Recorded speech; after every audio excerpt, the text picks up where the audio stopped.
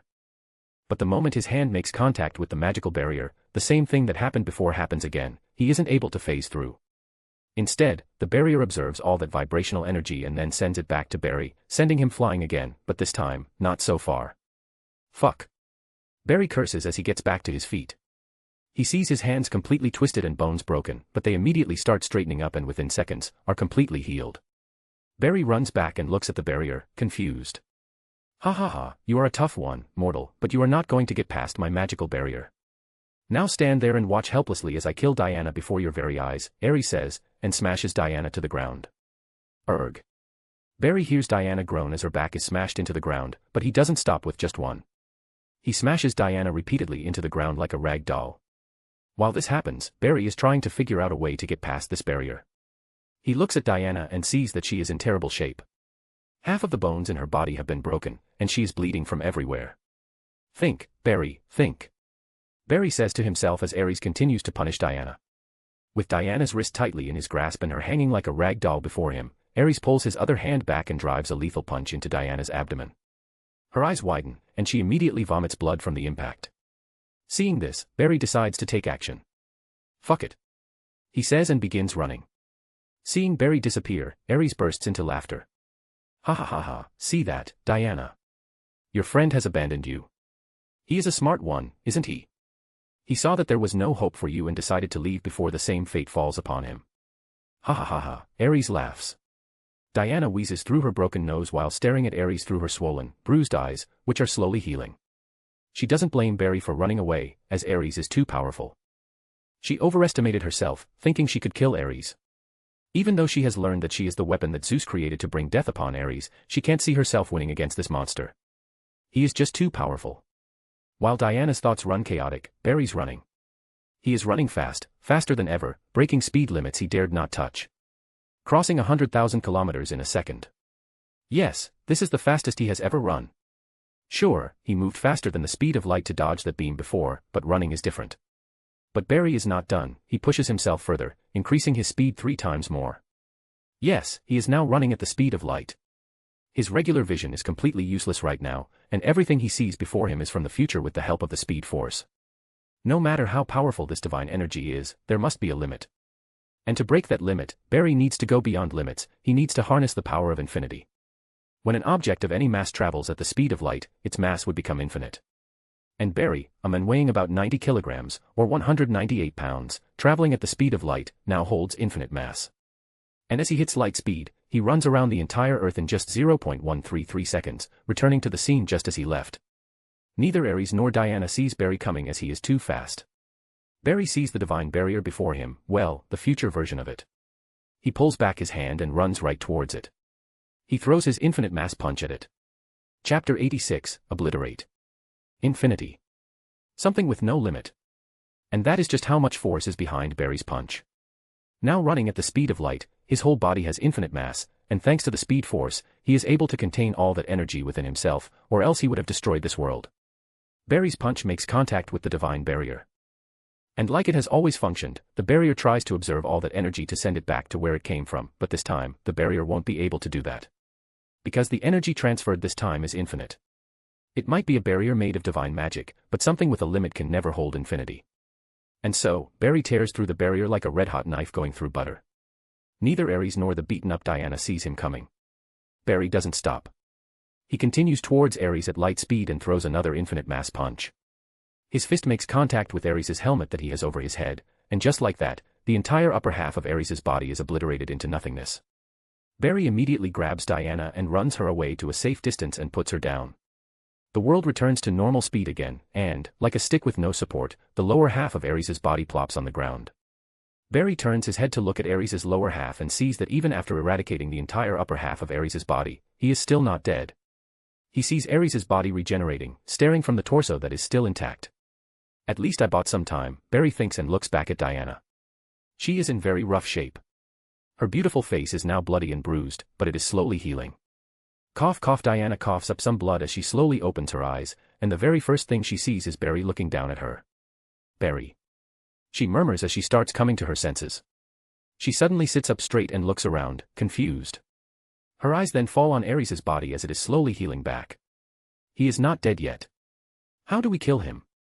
You said you know how to, Barry asks. It's me. I'm the weapon, my father created me to bring an end to Ares, Diana says as her injuries continue to heal. But I can't do it. He is too strong. I can't kill him, Diana says. Her voice is shaky and filled with doubt and fear. Barry doesn't blame her for being afraid and having doubts. Barry saw with his own eyes. If it were not for him, Ares would have killed Diana. Even he had to admit, Ares was too strong. If he had not abused his power by running at the speed of light, Barry didn't know if he could have saved Diana before she was killed by Ares. I understand you are afraid. You almost died at his hands. But don't forget, you are not alone in this fight. I am here beside you. You deal the finishing blow while I keep him distracted. Barry lets out a simple plan. Diana is hesitant, but seeing that Barry seems to have successfully taken down Ares, she feels a little confident. Death had flashed before her eyes, and for the first time in her life, she felt real fear. But she also knows that she cannot let her fear of death influence her. Like Barry said, she has an ally fighting beside her, someone who can clearly overwhelm Ares. She just needs to deliver the finishing blow. Get up, Barry says, extending his hand to her. Diana looks at his hand and takes it. Barry helps her up, and they both look at Ares, who has almost recovered fully. His head is slowly taking shape while he gets back on his feet with just half his head. Diana takes a deep breath and gets ready. Give me your hands, Barry says, putting his hands forward. Diana is confused, but does as she is asked. She puts both her hands on Barry's. He holds her hand, and lightning starts to flash around them. Diana is surprised. She looks around and finds the world frozen, but more colorful than ever. What is this? She asks, surprised. This is the Speed Force. The power I harness, Barry says as the surrounding lightning starts making their way towards Diana. I am bestowing this power to you, but it will only be temporary. When you see the opening, use it all to deal the final blow. Do you understand? Barry asks. Diana watches as the lightning flows around her arm with fascination. She feels this lightning empowering her to a completely new level. She has never felt this powerful ever. She looks into Barry's eyes and nods. I understand, she says. Good, are you ready? Barry asks. I am, Diana answers. Then let's do this, let's kill a god, Barry says and lets go of Diana's hand. Diana sees the world return to normal, but the empowerment she felt is still there. She looks down at her hand and sees lightning crackling around it. She can feel it coursing through her veins. With this power, she feels like she could split a mountain in half with just a wave of her hand. With this power, she can match Ares in strength. She turns to look at Ares and sees that he is finally fully healed, while his eyes are full of rage, and they are directed at the man standing next to her. Chapter 87, Slaying a God. Ares has never felt so humiliated by someone ever before. Not only was his divine magic neutralized, but the entirety of the upper half of his body was obliterated by his foe. To this day, he has never faced such a crushing defeat. Luckily, this is a fight of life and death, and mere defeats don't count. This fight will only end when one of them dies. Ares came here to either convince Diana to join his side or kill her before she grows any stronger. He never thought he would encounter a user of the Speed Force. A cosmic source of power that has no beginning or end. But Ares was not so concerned about this because even if this mortal could harness the power of the Speed Force, he wouldn't have access to all of its power. And as a divine being, he liked his chances. But never in a million years would he have thought that this mortal would be able to harness the true potential of the Speed Force. In his very long life, never has he seen a user of the Speed Force this powerful. This made Ares wary. He is no longer confident in his victory. This mortal speedster has become his biggest hurdle. If he wishes to eliminate the one that can bring him death, he needs to find a way to deal with his mortal speedster. Ares knows a thing or two about fighting speedsters, as he has fought Hermes many times, but rarely has he ever won.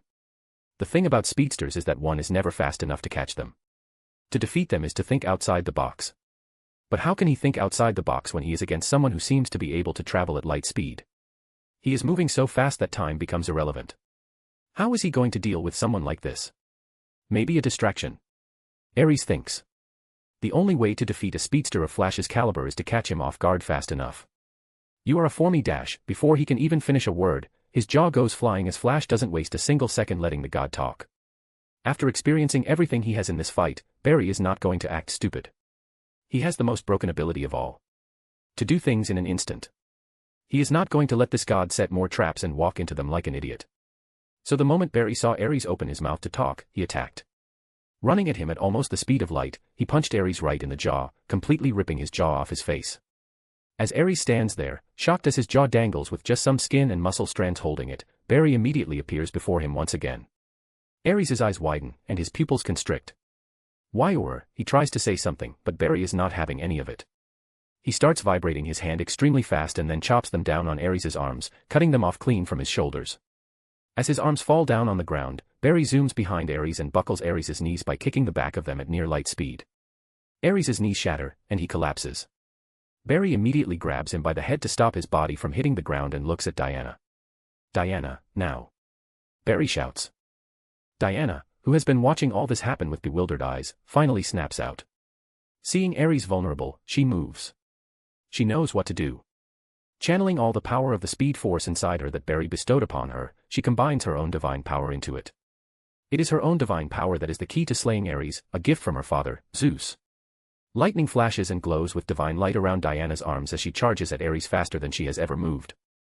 Ares watches Diana run at him with fear in his eyes, and he can't do anything about it. His body is not regenerating fast enough. Diana arrives before Ares and plunges her hands into Ares' chest. Her divine light fused with the speed force, and lightning seeped into Ares' body. Ares lets out a guttural scream filled with pain and disbelief. A god like him, someone who has won countless wars, has been slain in the middle of nowhere. Cracks start forming all over Ares' body as divine light and lightning start seeping out of them. Ares' whole body starts heating up as an extreme amount of energy starts building up inside his body. Seeing this, Barry immediately makes a move. He runs up to Diana, grabs her, and makes a run for it. Ares explodes, and the energy released is massive. Barry runs with Diana in his arms and only stops when he no longer feels the energy following him. He finally stops running and puts Diana down, and turns around. What they see is a massive crater over 10 kilometers in diameter. The size of this crater is larger than the height of Mount Everest. Luckily, they were in the middle of a forest that spans hundreds of kilometers. "We did it," Diana says as she feels the divine energy that belonged to Ares escape from this plane and return to a higher realm. "Yes, we did," Barry says as the first ray of sunlight seeps into the horizon, brightening the sky. Diana turns her head to look at Barry, and Barry looks back at her. As their eyes meet, Diana steps closer and plants a kiss on his lips, surprising Barry, but he soon kisses her back. He places his hand on her waist and pulls her closer as they share a passionate, wild kiss as the sun begins to rise from the horizon. Chapter 88, It's Time to Go Back. A few minutes later, they finally pull away from each other as the high of their victory starts to come down. "Oh Hera. I am sorry. I shouldn't have," Diana says and immediately steps back. She feels conflicted as she doesn't know what got into her. Seeing Ares die, finally fulfilling her duty, and then looking at the men who saved her life and helped her fulfill her destiny. Something inside her made her want to kiss this man. And the kiss felt magical. It felt better than anything. But now she feels conflicted, as she is also in love with Steve. Hey, no need to apologize. Things like this happen in the heat of the moment. We were high on emotions from our victory. I am equally at fault. I could have pushed you away, but I didn't, so you don't need to take all the blame, Barry says, trying to calm her down. Barry's words made sense to Diana. She just escaped from the jaws of death and got ecstatic over her victory, leading to the outburst of emotion she felt when looking at Barry, the man who saved her. "Thank you for saving me." Diana finally thanks her. "Isn't that what we heroes do? Save people, no matter the cost," Barry says with a smile. Diana stares at him for a second before smiling and nodding as well. "We should head back down, the rest must be worried about us," Barry says, carrying Diana in his arms and running her back to the base. As Barry runs, Diana looks up at his face and touches her lips as the feeling of the kiss still lingers. She has made sense of her sudden burst of feelings for Barry because of their circumstance, but now that things are back to normal, why does her heart still beat as she looks up at his face? The scenery around them looks blurry before Barry finally comes to a stop and puts Diana down. "Diana. You are okay," Steve immediately rushes to Diana as Barry and Diana appear out of a sudden. Steve hugs Diana, as he was scared for her life after seeing that massive explosion. Even though they were very far away from the forest where Barry, Diana, and Ares fought, they still felt the power of that explosion. "I am okay," Diana says, hugging Steve back. Steve pulls away from the hug and looks at Barry. "What about Ares?" he asks. "We won," Barry answers. Hearing his answer, the group immediately started cheering and shouting with happiness. Barry smiles and looks at Diana as she looks back at him. Their eyes meet, and they come to an understanding. Plus, Barry doesn't think much of it. He felt that Diana just acted as such in the heat of the moment. She must have had one of those psychological episodes where one develops intense feelings towards their saviors. Barry did save Diana from getting killed after she was brutally mauled at the hands of Ares. If not for him, she might have actually died. This made Barry wonder, how would Diana have survived if he weren't here? Barry comes back to reality and looks at these people and sees their happy faces. These people don't need to know everything that happened out there and after. It would be a secret just between him and Diana. A few hours later, Barry stands before the group as it's time for him to leave. He has overstayed his turn and messed with history. He doesn't know the changes his actions have brought to the future, but as a literal time-manipulating god, he can always fix his mistakes. It's time for me to return to the future, Barry says, looking at the people before him. I am going to name my future son after you, Mr. Barry, Samir says, taking pride in his words. This almost makes Barry choke, but he decides not to sway the men. Thank you for helping us. We don't know what we would have done if not for you. Steve steps forward and extends his hand to Barry. Barry looks at Steve's hand and then shakes it. He feels a little awkward shaking the hand of a man whose girl he just killed, but whatever, it was not he who initiated it. Plus, he is going to leave the couple to live out the rest of Steve's life happily ever after. At least Barry hopes that they live a happy life together because a relationship between a mortal and a demigoddess won't be an easy one. Barry then looks at Diana. We will meet again in the future, Barry says with a smile. We will, Barry Allen, Diana says, stepping forward and hugging Barry. All right, guys, take care of yourself, Barry says, gives them a two-finger salute, and disappears in a flash. Diana feels a little conflicted seeing Barry disappear, but as she turns and looks at Steve, she sees a different future for herself, one filled with joy and happiness with the person she loves. She remembers the words Barry said to her. To cherish the happy moments she will experience with the ones she loves, as those brief moments of happiness will be carried on with her forever. Chapter 89, The Real Past. Barry runs fast. He feels his body shatter the sound barrier and carry on, and gain even more momentum. His powerful body continues to evolve after being pushed through the physical limits of the universe. Channeling the power of his origin, he starts sensing the power of spacetime around him. His vision starts shifting, and soon he finds himself inside the spacetime tunnel, moving faster than anything. His eyes see glimpses of the past, present, and future as he continues to run. As he continues to run, he sees a black specter moving beside him. He turns his head to look at the specter as the specter looks back at him. The specter then bows its head, as if acknowledging his presence, and then floats away. Was that a time wraith? Yes, it was, Barry thinks. He is also not surprised to see the time wraith not attack him as its master. The time wraiths were created by the Speed Force to keep speedsters in check. But since he is the Speed Force itself, he can do whatever the fuck he wants with time and space. The more Barry gets in tune with his other nature, the more he realizes that his human self doesn't have to make so many compromises. He is the master of space and time, and he can make the active decision to choose a future for others. If this were done by anyone else, it would be a huge problem. But Barry is a living god, a being that transcends entire multiverses. He cannot be held accountable by anyone. But to not become a being that transcends reasoning, he will have to hold on to his humanity a little bit. As he runs through the spacetime tunnel, Barry locks onto the place, time, universe, and the exact location from where he disappeared from the future, and with just a thought, Barry breaks the universe's barrier and arrives back in his original time. Barry stops and looks around. It's still a few days away from Christmas. There are lights everywhere, and people walking around with smiles on their faces. Nothing seems to have changed.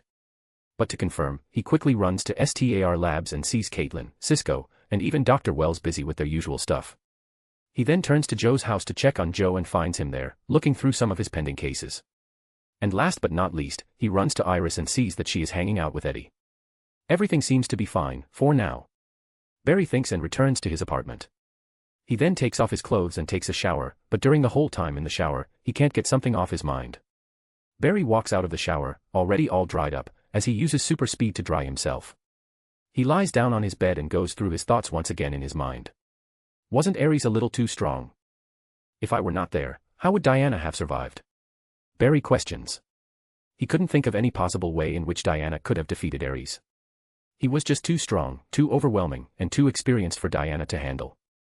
Maybe I can do this, Barry thinks, and enters the Speed Force. Surrounded by a storm of lightning, Barry calls for his other self. His old form materializes before him. Can I look into a timeline and what would happen in it if I weren't involved? Barry asks. We can do anything, Barry. When you are here, just think of it, and it is possible, his former self says and disappears. Okay, I just need to think of the timeline, and I should be able to see it, Barry murmurs and begins thinking about the timeline he entered and what would have happened if he hadn't been there. And just like the Speed Force said, Barry materializes in the past again, but this time, he is just in an astral form, looking at Diana fight against a bunch of German soldiers. The battle is much harder fought as Diana has to do a lot more of the heavy lifting with no Barry present to save the innocent. Barry saw how his absence caused a few civilian deaths from the flying debris and bullets. Diana manages to save the village with a few scratches on her skin, which heal quickly. Barry then fast-forwards the time and watches everything from Diana and Steve taking shelter in the village, to them making love, then going to the German high command, failing to save the villages as they get bombed by the gas bombs. Diana then goes on to fight and kill Ludendorff, only to be disappointed to see that the war didn't stop. Her fight with Steve leads to him going on his own to stop the gas bombs from leaving the airbase, and then Diana finds out that the real Ares is none other than Sir Patrick, Steve's boss. Diana then goes on to fight Ares alone.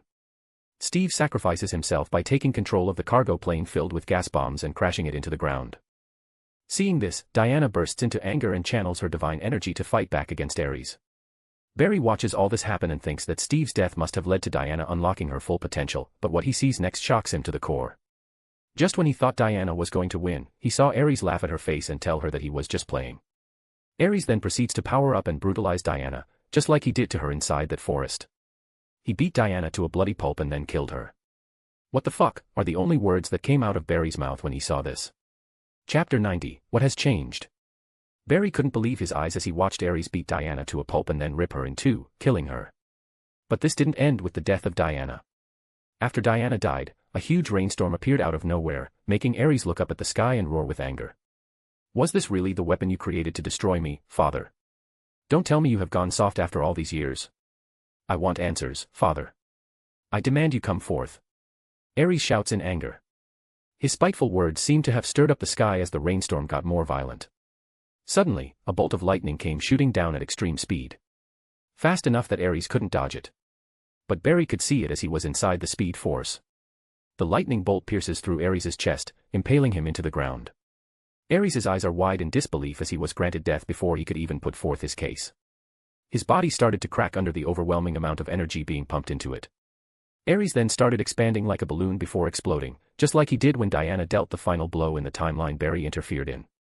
Barry couldn't believe that not only did Diana die, but Ares, too, was killed by Zeus, and the guy didn't even bother appearing before Ares. Then what was the point of him even giving birth to Diana? Was it just to give Ares a false hope before destroying him? Another thing Barry is surprised by is how easily Zeus managed to kill Ares. But he expects nothing less from the king of gods himself. The surrounding scenery changes, and Barry's consciousness returns to his bedroom. Fuck, I really fucked up the future, didn't I? Barry wonders. In this reality, Diana was meant to die, and it made perfect sense, as Barry never saw or even heard the mention of Diana in the TV shows.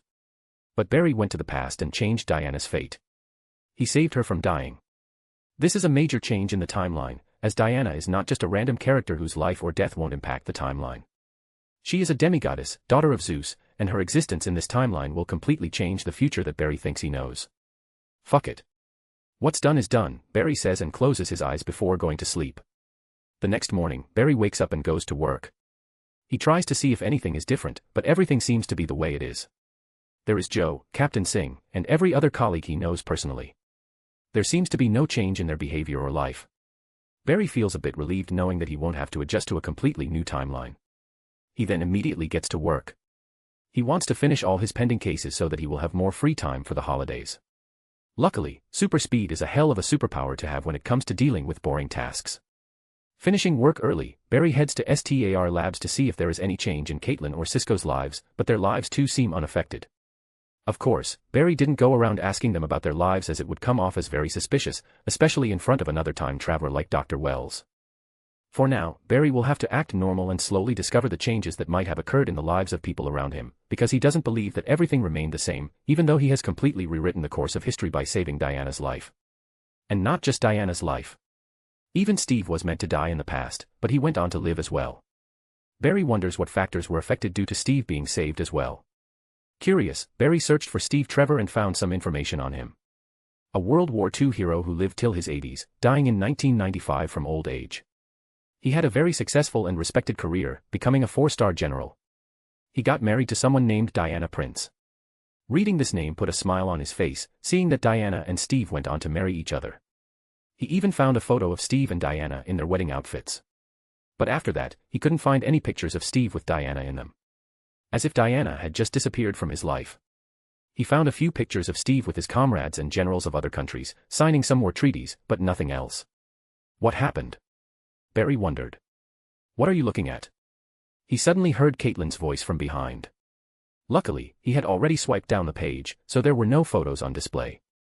Nothing, just reading some old articles, Barry says, putting his phone in his pocket and turning to look at her. Then why are you acting suspicious? Caitlin asks. Not wanting to come up with weak excuses. He puts his hands on her waist, pulls her closer, and locks his lips with hers, kissing her deeply. "MNNN someone will see us," Caitlin says, pulling away from the kiss, flustered and breathless. Barry smiles and disappears with Caitlin in a flash, taking her to a remote part of the lab where there is no one or cameras to spy on them. Soon, the sound of clapping and Caitlin's moans can be heard, but there is no one else to listen to them other than Barry and Caitlin themselves. Chapter 91, Fiancé. After Barry was done with Caitlin, she was in a state of pure bliss to even care about what Barry was doing on his phone. And with her legs wobbly and shaking because of the intensity of the sex, she had to sit down the whole time, giving excuses to Cisco and Dr. Wells on why she couldn't do certain tasks. They both thought that Caitlin must have sprained her legs and asked Barry to take her home, which he did. They then spent the rest of the day and the entire night together, participating in more physical activities. One day before Christmas Eve, Barry finds himself in Joe's house, helping him set up a Christmas tree. Super speed always comes in handy when doing chores like this. Seeing Barry instantly put all the lights and decorations on the Christmas tree made Joe laugh. Iris was also present, helping Joe make all the Christmas-related foods and drinks. Joe then had to leave for work, which left Barry and Iris alone to open Christmas presents. Iris gave Barry a microscope and Barry gifted her a digital camera for her journalist aspirations. The Iris left with Eddie, leaving Barry alone. He then went to STAR Labs and gave more gifts to his friends. He didn't leave out Dr. Wells either, even though he knows the guy is probably cooking up something really dangerous to harm him. But Barry can't look suspicious. He needs to keep the facade going to catch Dr. Wells off guard. Everything was going well. No crimes were being reported. People seemed to be in their best behavior on Christmas, which allowed Barry to have some free time. He is in Cisco's house, watching reruns of Wrath of Khan, when suddenly both Barry and Cisco get a distress signal on their phone. They take out their phone and see that it's a distress signal from Caitlin. As soon as he sees this, Barry moves before Cisco can even say a word. The distress signal is coming from near STAR Labs, so with his speed, he arrives there in seconds, and what he sees when he gets there surprises him. He sees Ronnie. Caitlin's supposedly dead fiancé is choking her to death as Caitlin gasps for air and tries to fight back. Barry immediately rushes to them. First, he unwraps Ronnie's fingers from around Caitlin's neck, and then he palm strikes Ronnie, sending him flying and then crashing into a wall. Gasp cough cough. Caitlin immediately grabs her neck and starts gasping for air and coughing as her larynxes are finally free to breathe. "Are you okay?" Barry asks as he supports her by holding onto her shoulders. Barry looks at Ronnie, who slowly starts getting back to his feet. He is confused as to why Ronnie would attack Caitlin. He thought they were in love. Ronnie gets back to his feet and looks at Barry with sheer anger. "And who the fuck are you?" Ronnie asks. His voice sounds as if two people are speaking at the same time. Barry looks at the angry men before him and realizes that this might not be the Ronnie he knew. He turns to look at Caitlin and sees her slowly back away, hiding behind Barry.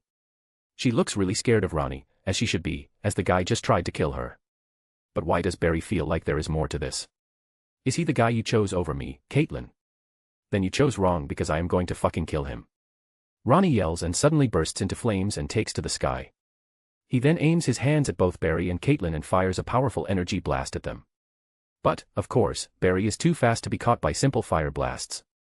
The very first thing Barry does is grab Caitlin and take her into STAR Labs, where she can be safe. He then runs out again, looks around as Ronnie is frozen in time in the air. Barry is searching for a path to reach Ronnie, and he finds one. He runs up the curvature of the wall and then propels himself towards Ronnie and smashes into his face with a very fast punch. Ronnie doesn't even know what hit him. He gets sent flying and then crashes into the water that is beside STAR Labs. Barry stops at the edge of the water to find Ronnie, but he sees nothing but the ripples of water from his crash. Suddenly, in the distance, the water starts bubbling as something bright starts rising. A man covered in fire shoots out of the water and flies away extremely fast. His movement was rocky and all over the place. Barry's punch messed him up bad, but he managed to escape. Barry couldn't chase him as Ronnie continued to ascend higher and higher before disappearing above the clouds. I should go back and check on Caitlin, Barry thinks as there are more pressing matters to attend to right now. He runs back to STAR Labs and sees Caitlin leaning against a desk, rubbing her neck.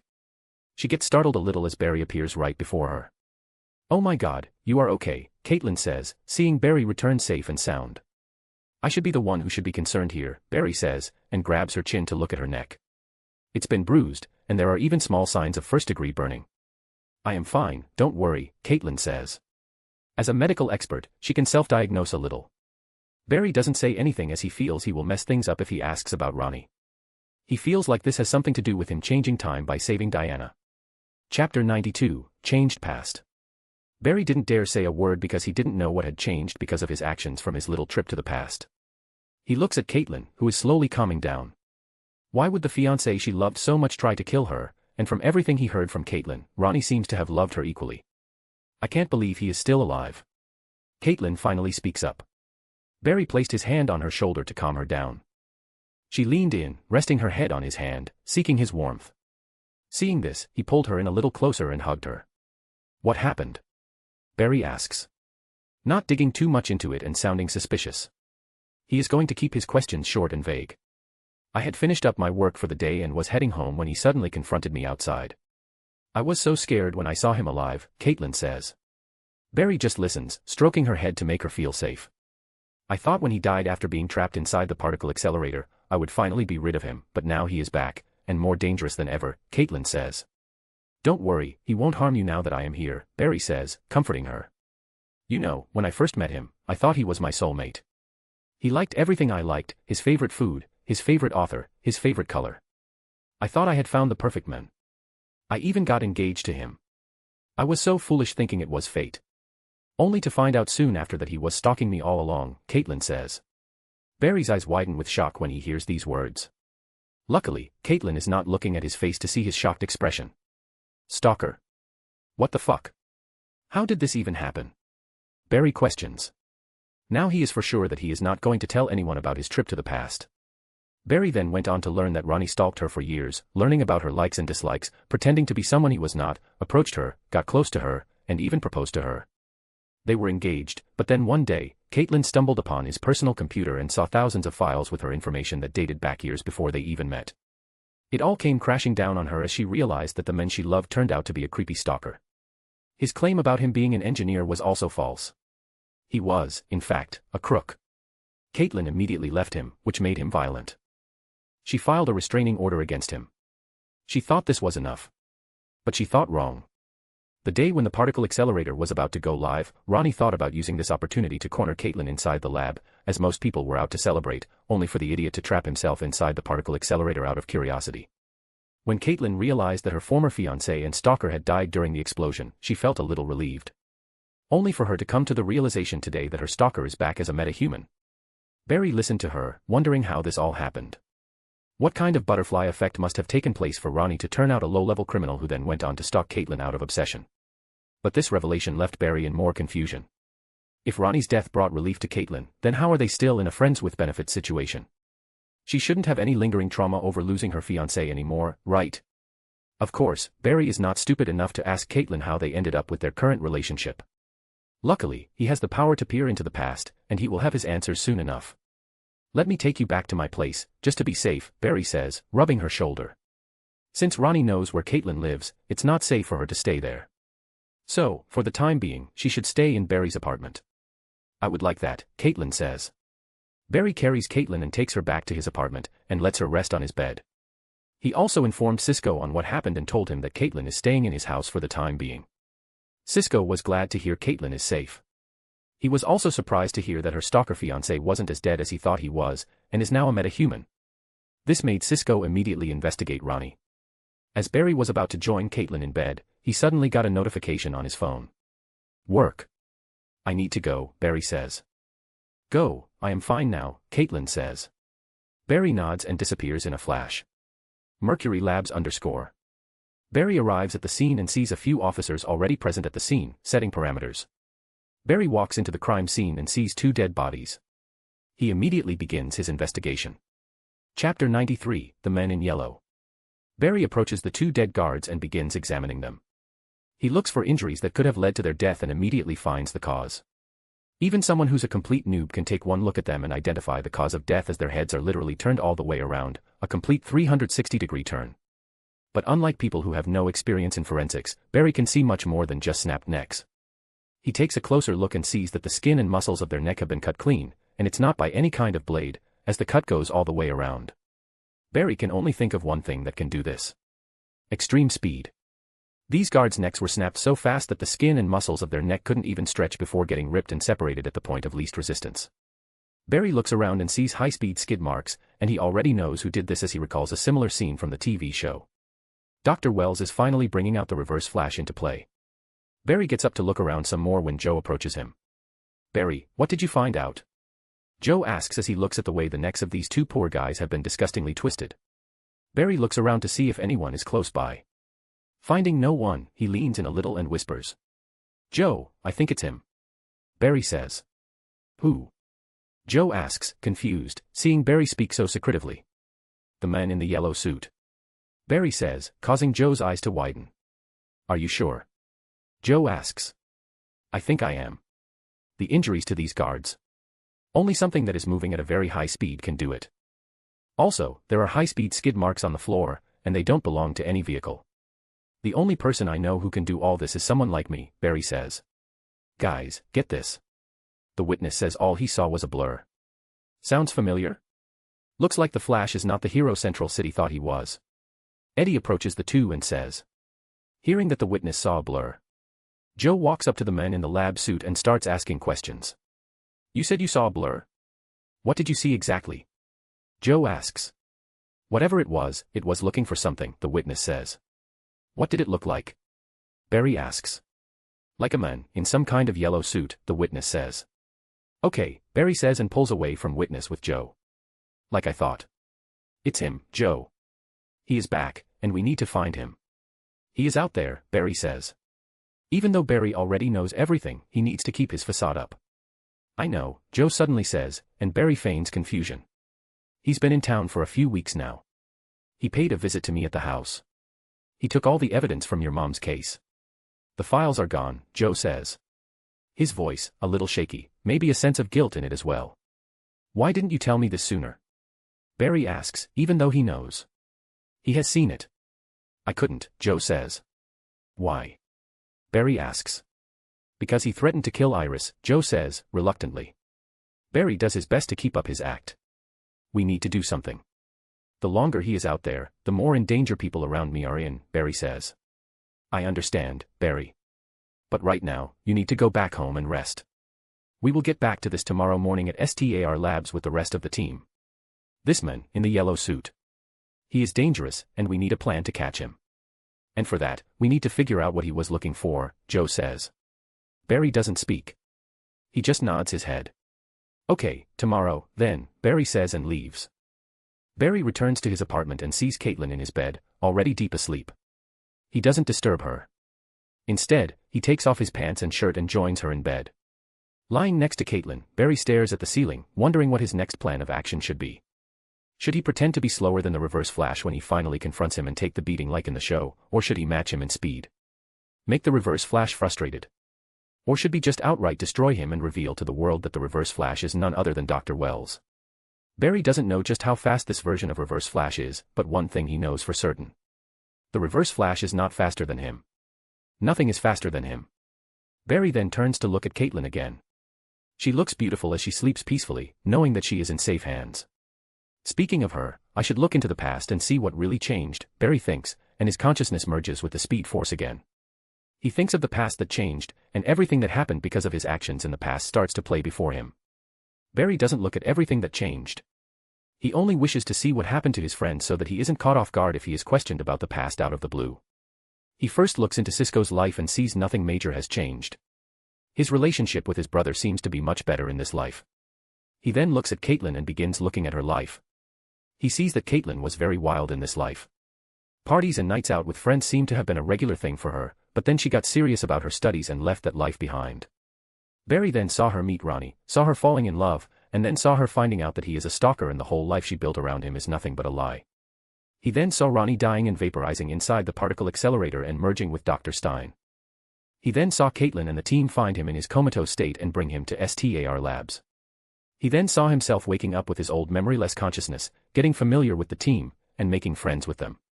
Barry then finally saw how Caitlin and Barry ended up in their current situation. It just happened.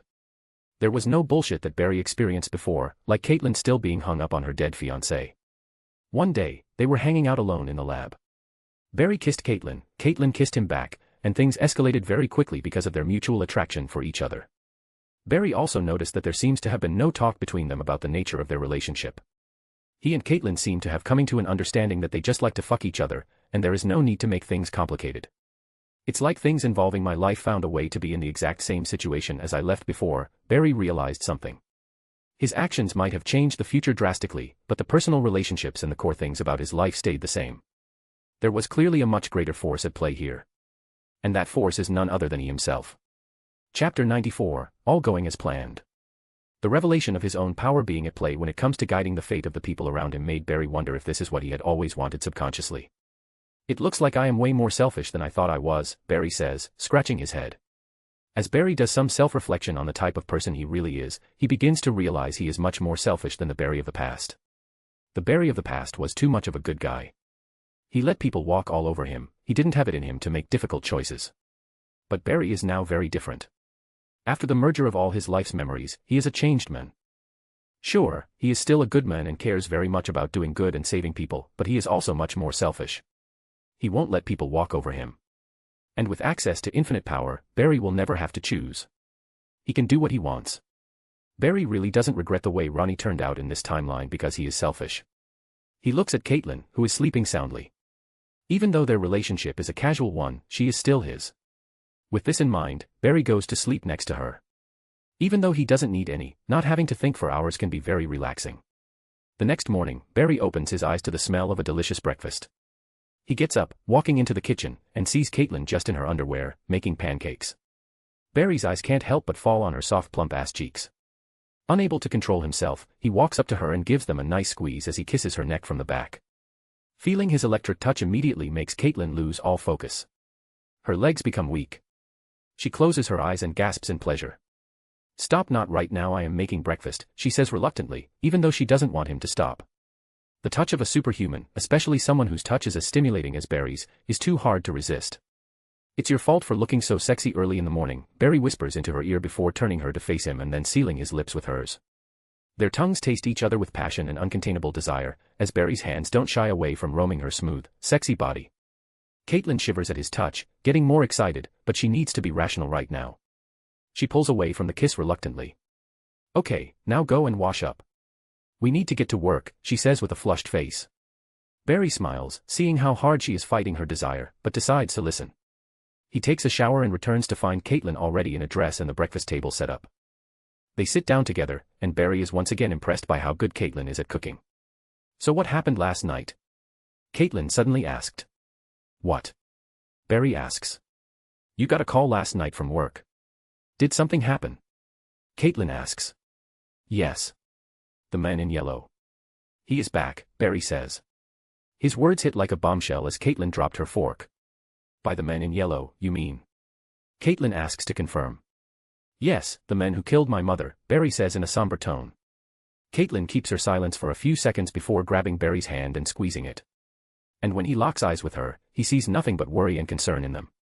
"Don't worry, Cisco, Dr. Wells, Joe, everyone is going to help you catch this man," Caitlin says.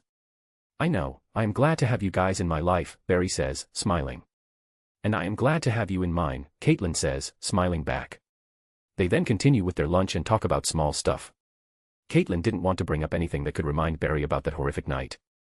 After they were done with lunch, Barry took Caitlin to STAR Labs and found Dr. Wells, Cisco, and Joe already there, ready to talk about the men in yellow. Cisco shows some concern for Caitlin because of what happened last night to her, but right now, their focus is on the evil speedster who is going around killing people. As the Flash's team, they know the incredible things Barry can do, so they also understand the chaos and destruction in evil men with the same powers as Barry can do. They know that this man in yellow is probably the most dangerous metahuman they will ever encounter. Now, with every player in the room, the team starts talking about the man in yellow and what he is after. With input from Dr. Wells and some digging from Cisco, the team realizes what this man in yellow is after. Tachyons. Mercury Labs has found a way to harness tachyons, and the man in the yellow suit is looking for it. So the immediate conclusion everyone comes to is acquiring this device from Mercury Labs and setting up a trap for the men in the yellow suit. Everything seems to be going just as Dr. Wells planned, and Barry knows it too well, but he decides to let Dr. Wells play out his plan, as now is not the right time for him to act. The team immediately starts working on a trap to capture this man in the yellow suit. Chapter 95, The Sewer, again. While the team gets busy building a trap for the men in yellow, Barry decides to look into Ronnie because a dangerous metahuman like Ronnie shouldn't be left out in the open.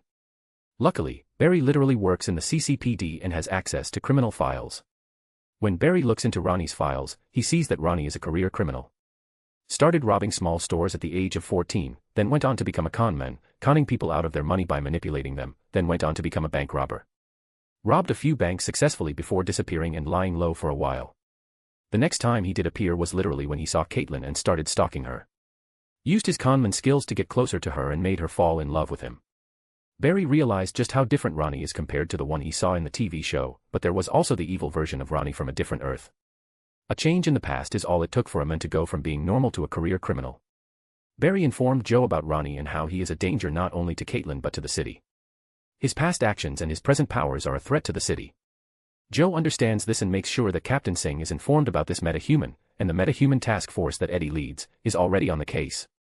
Barry joins Eddie as they go to all of Ronnie's past hangout spots and ask around if anyone has seen him recently. But they have no luck in this regard. Having no success at CCPD, Barry returns to STAR Lab and uses all the city cameras they have access to run facial recognition on Ronnie. What are you looking at? He suddenly hears Caitlin's voice behind him. Barry turns around and sees Caitlin looking at the screen curiously. Ugh, I was trying to see if any of the cameras picked up Ronnie, Barry says. Let me help you with that, Caitlin says and sits down next to him. Are you sure? Barry asks, worried because of her past with this man. Don't worry. I will be fine, plus I also want this asshole caught as soon as possible, so he doesn't bother me ever again, Caitlin says. You seem fired up, Barry says, smiling. After what he tried to pull off yesterday, I am going to make sure he regrets ever coming after me, Caitlin says, sounding a little scary. Looks like having Barry in her corner has made her much more confident, and she should be. To this day, Barry has never faced anything that he couldn't take care of. Caitlin has seen at extent what Barry can do, so having someone so powerful beside her is a huge confidence boost. Caitlin joins Barry as they start skimming through all possible sightings until Caitlin finally finds something. Found him. Caitlin says, grabbing Barry's attention. Barry rolls in closer to look at her screen as he sees footage captured by one of the street cameras. In it, he sees Ronnie entering a sewer after looking around cautiously. Barry frowns. A sewer, again. I really need to see what's going on down there, Barry thinks. Did he come out afterward? Barry asks. Caitlin quickly pulls up every camera footage they have, looking over a manhole across the city. They spend an hour going through all the footage while being assisted by the AI and facial recognition. There is no sign of Ronnie anywhere. I will be right back, Barry says, getting up from his chair. Where are you going? Caitlin asks. Into the sewers, Barry answers. Now? Caitlin asks, surprised. Yes, I feel like something is going on down there. First it was Woodward, now Ronnie. Metas go in and disappear, never to appear again, Barry says, and in a flash, puts on his suit and runs out of STAR Labs. With his incredible speed, Barry immediately reaches the closest manhole and goes in fast. He doesn't want to smell the shit and running at super speed really helps. Before, he was hesitant to come down here, but seeing Ronnie act suspicious as he entered the sewer made Barry think of something. Barry keeps his speed within his known limit, he still doesn't plan to expose to the team that he can speed blitz even light if he wanted to. He quickly covers every inch of Central City sewage system, and he sees a lot of nasty things.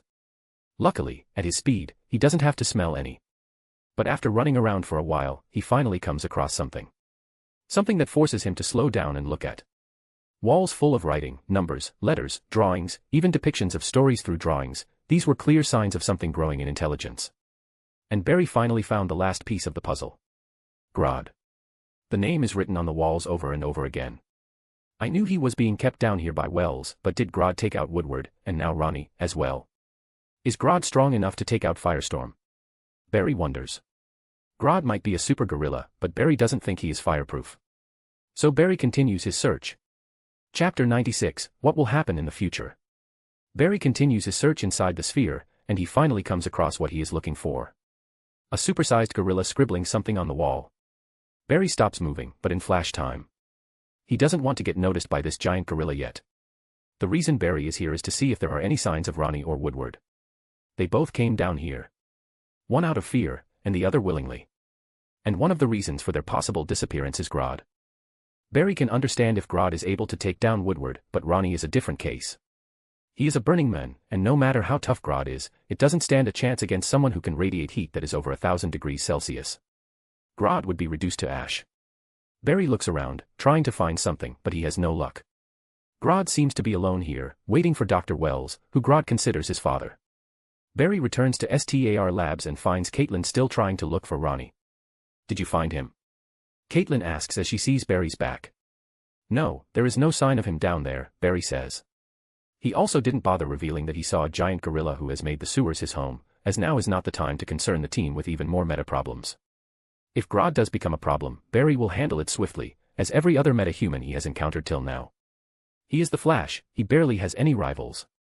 "Continue looking into it, I need to head back to CCPD, Barry bids his farewell and leaves. Back at the CCPD, officers have become busier as meta-human cases that they couldn't explain in the past started being reopened, and everyone is getting busier. Barry's table, too, is stacked with case files, as they need to be reassessed by him.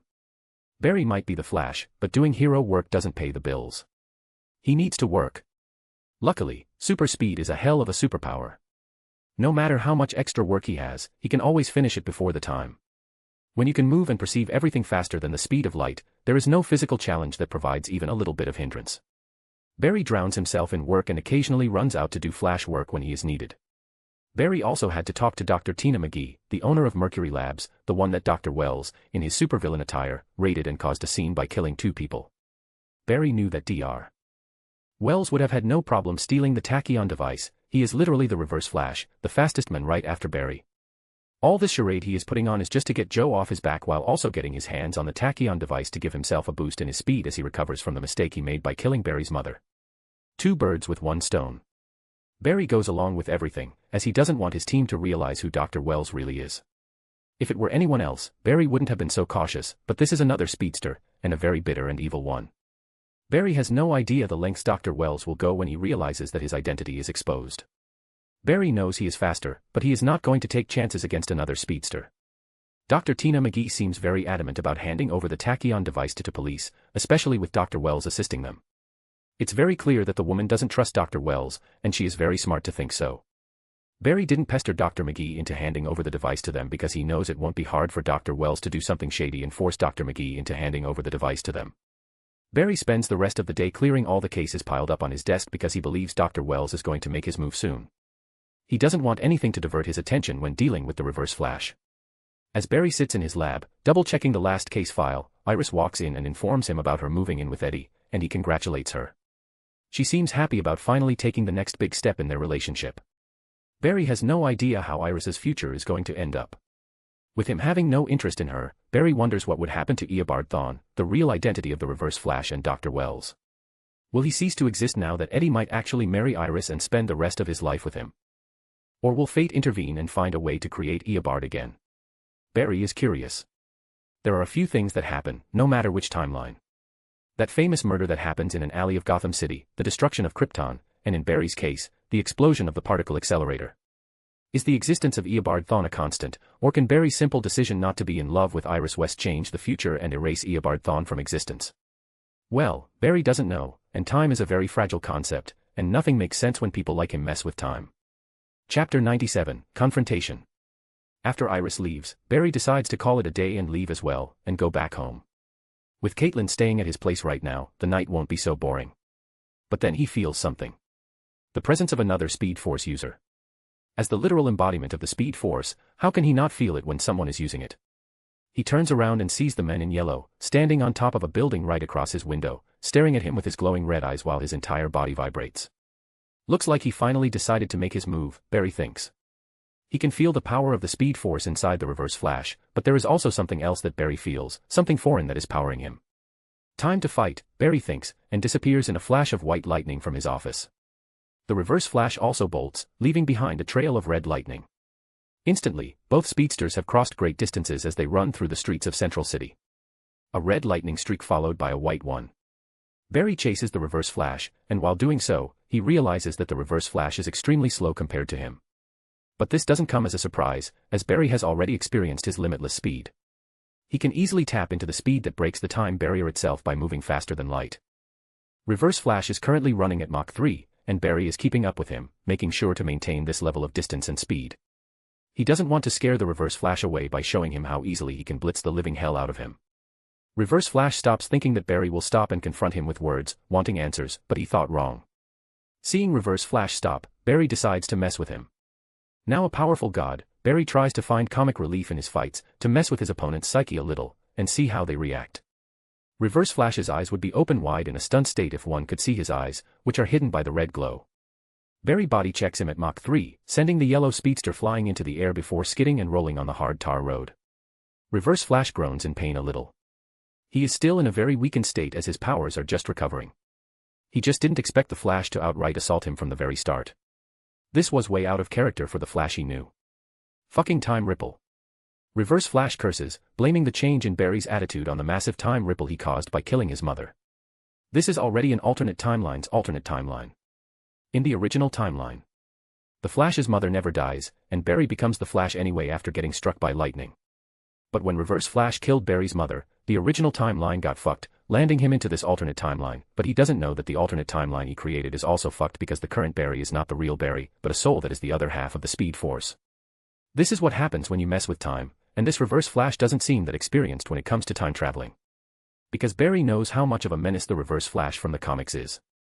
And Barry also knows there might come a day when he meets that Reverse Flash, and it's going to be one hell of a race. But for now, his opponent is a much weaker version. Someone Barry can handle with ease. Barry immediately appears on top of Reverse Flash and tries to punch his face in, but Reverse Flash makes a run for it again, and Barry once again gives chase. He could have fucked up Reverse Flash right then and there, but this is not the right time.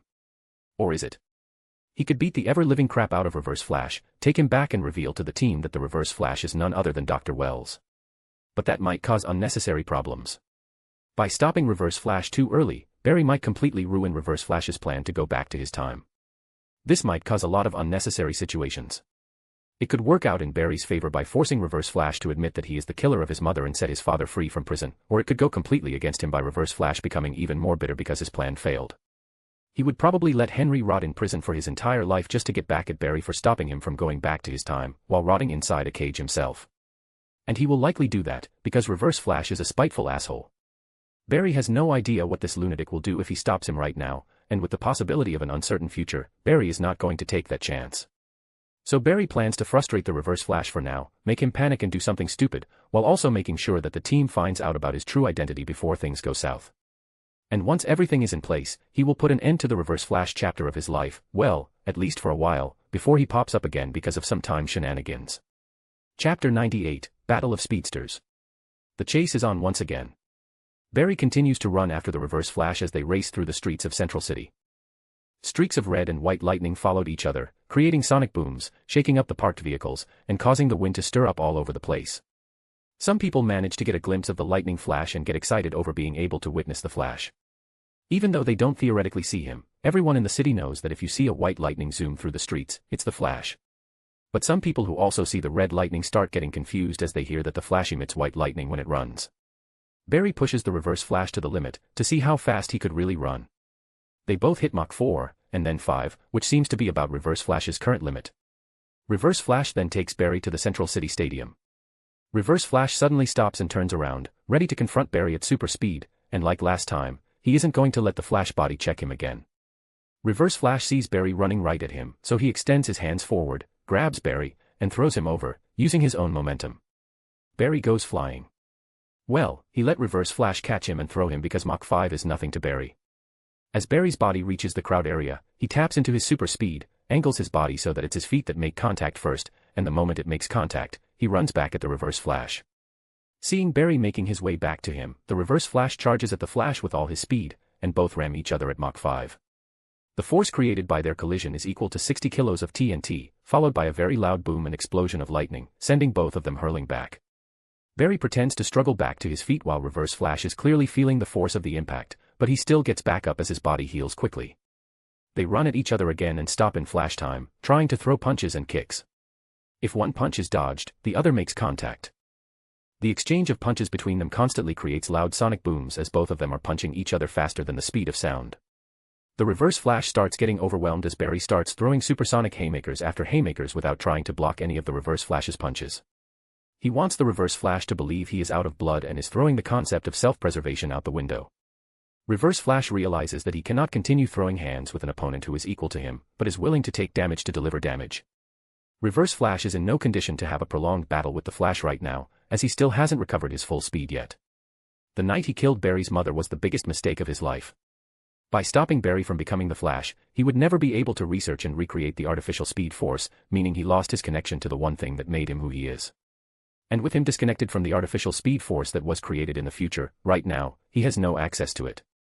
The only way he is able to run as fast as he is right now is by charging his metahuman cells with a very powerful battery. If this fight continues, he will run out of juice, while Flash will continue fighting because he derives his power from the real Speed Force that is all-encompassing throughout space and time. The Reverse Flash has no need to continue fighting a losing fight, so the moment he sees an opening, he makes a run for it. Barry is not going to let him go away so easily. He could end it here, but he wants to push the Reverse Flash a little more. The chase once again begins as both of them race through the streets of Central City. The Reverse Flash starts feeling his speed drain little by little. He didn't expect his very first confrontation with the Flash would drain him of his power so much. But just as he thinks there is no hope, he comes up with an idea. He is going to exploit one of Barry's biggest weaknesses, the people he cares about. The Reverse Flash makes a turn and runs towards STAR Labs as the Flash gives chase. It only takes them a minute to reach STAR Labs. Reverse Flash runs in and immediately sees Cisco still working on something. He immediately grabs Cisco and stops. His hand, vibrating next to Cisco's neck as Cisco is completely caught off guard. Barry stops right before them. Holy shit. It's real. The man in the yellow suit. Barry, help.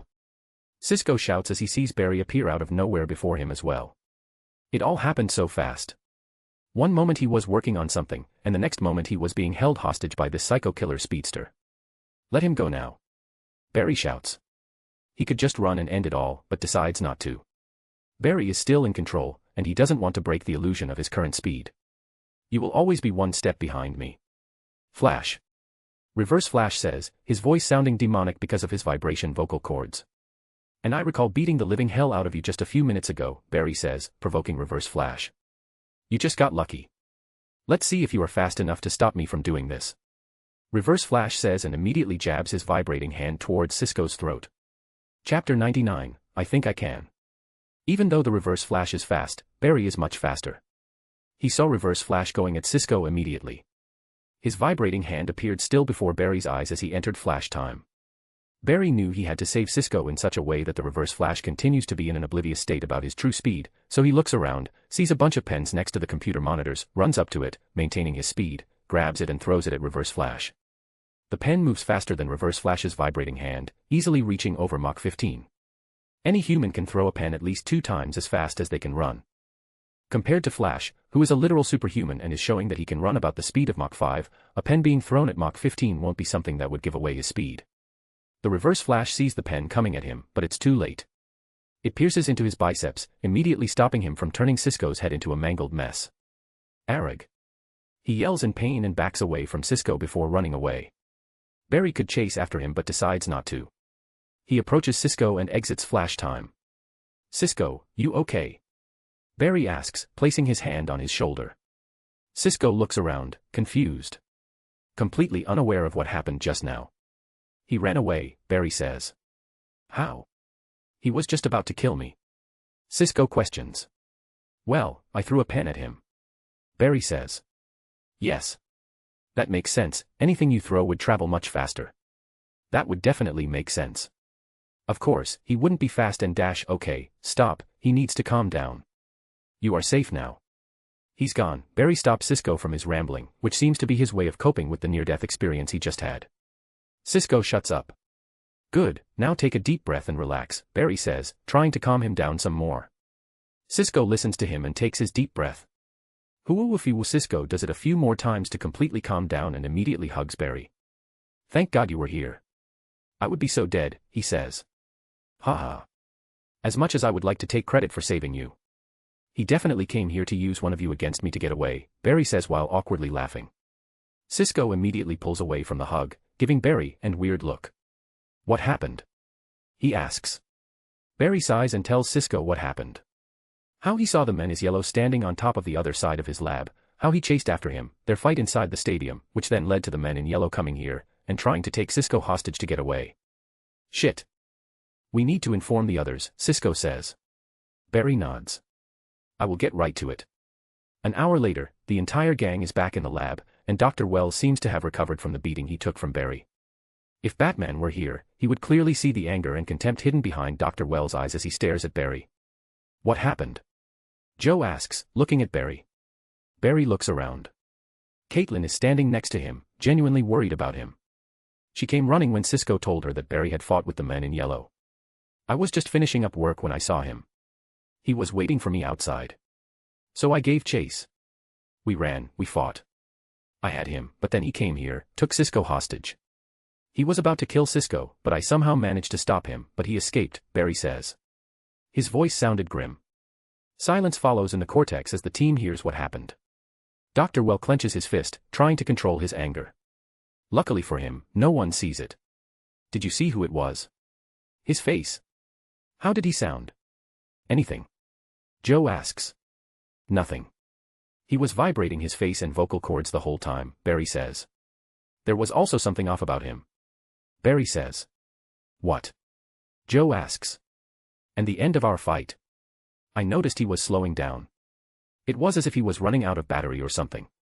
That's why he got desperate, tried to use Sisko to get away, Barry says. His words were intentional to provoke Dr. Wells. So you are saying you have a chance of catching him the next time he shows up? Joe asks, a little excitement in his voice. I think I can, Barry says. Of course, Dr. Wells does not like what he is hearing, but he also knows there is truth to Barry's words. He experienced it on his own. Barry was just as fast as him, and with the rate of his growth, it won't be long before Barry surpasses him. He knows he needs to do something. He is desperate. Chapter 100, Unexpected Awakening. With everything happening, stress is at an all-time high for people on Barry's team, and they need to find ways to relieve that stress. And that is exactly what Barry and Caitlin are doing right now. Well, it's more Caitlin than Barry because he is in control. The one who is freaking out over it is Caitlin. So when they both got back to Barry's apartment after their short meeting, they went right at it. Barry goes in and out of Caitlin with his vibrating, electrifying dick, and Caitlin is losing her mind. At this moment, she doesn't care about anything other than the pleasure she is feeling right now. Caitlin has become completely addicted to this feeling, as nothing, or no one, other than Barry, can provide it. His vibrating dick and the very low amount of current light up every nerve endings inside her body, providing her extreme pleasure. Barry, I am coming, Caitlin moans out loud, gasping and moaning as her entire body squirms under him from the intense pleasure before she could no longer hold it in anymore. Come for me, Barry says, increasing his pace a little.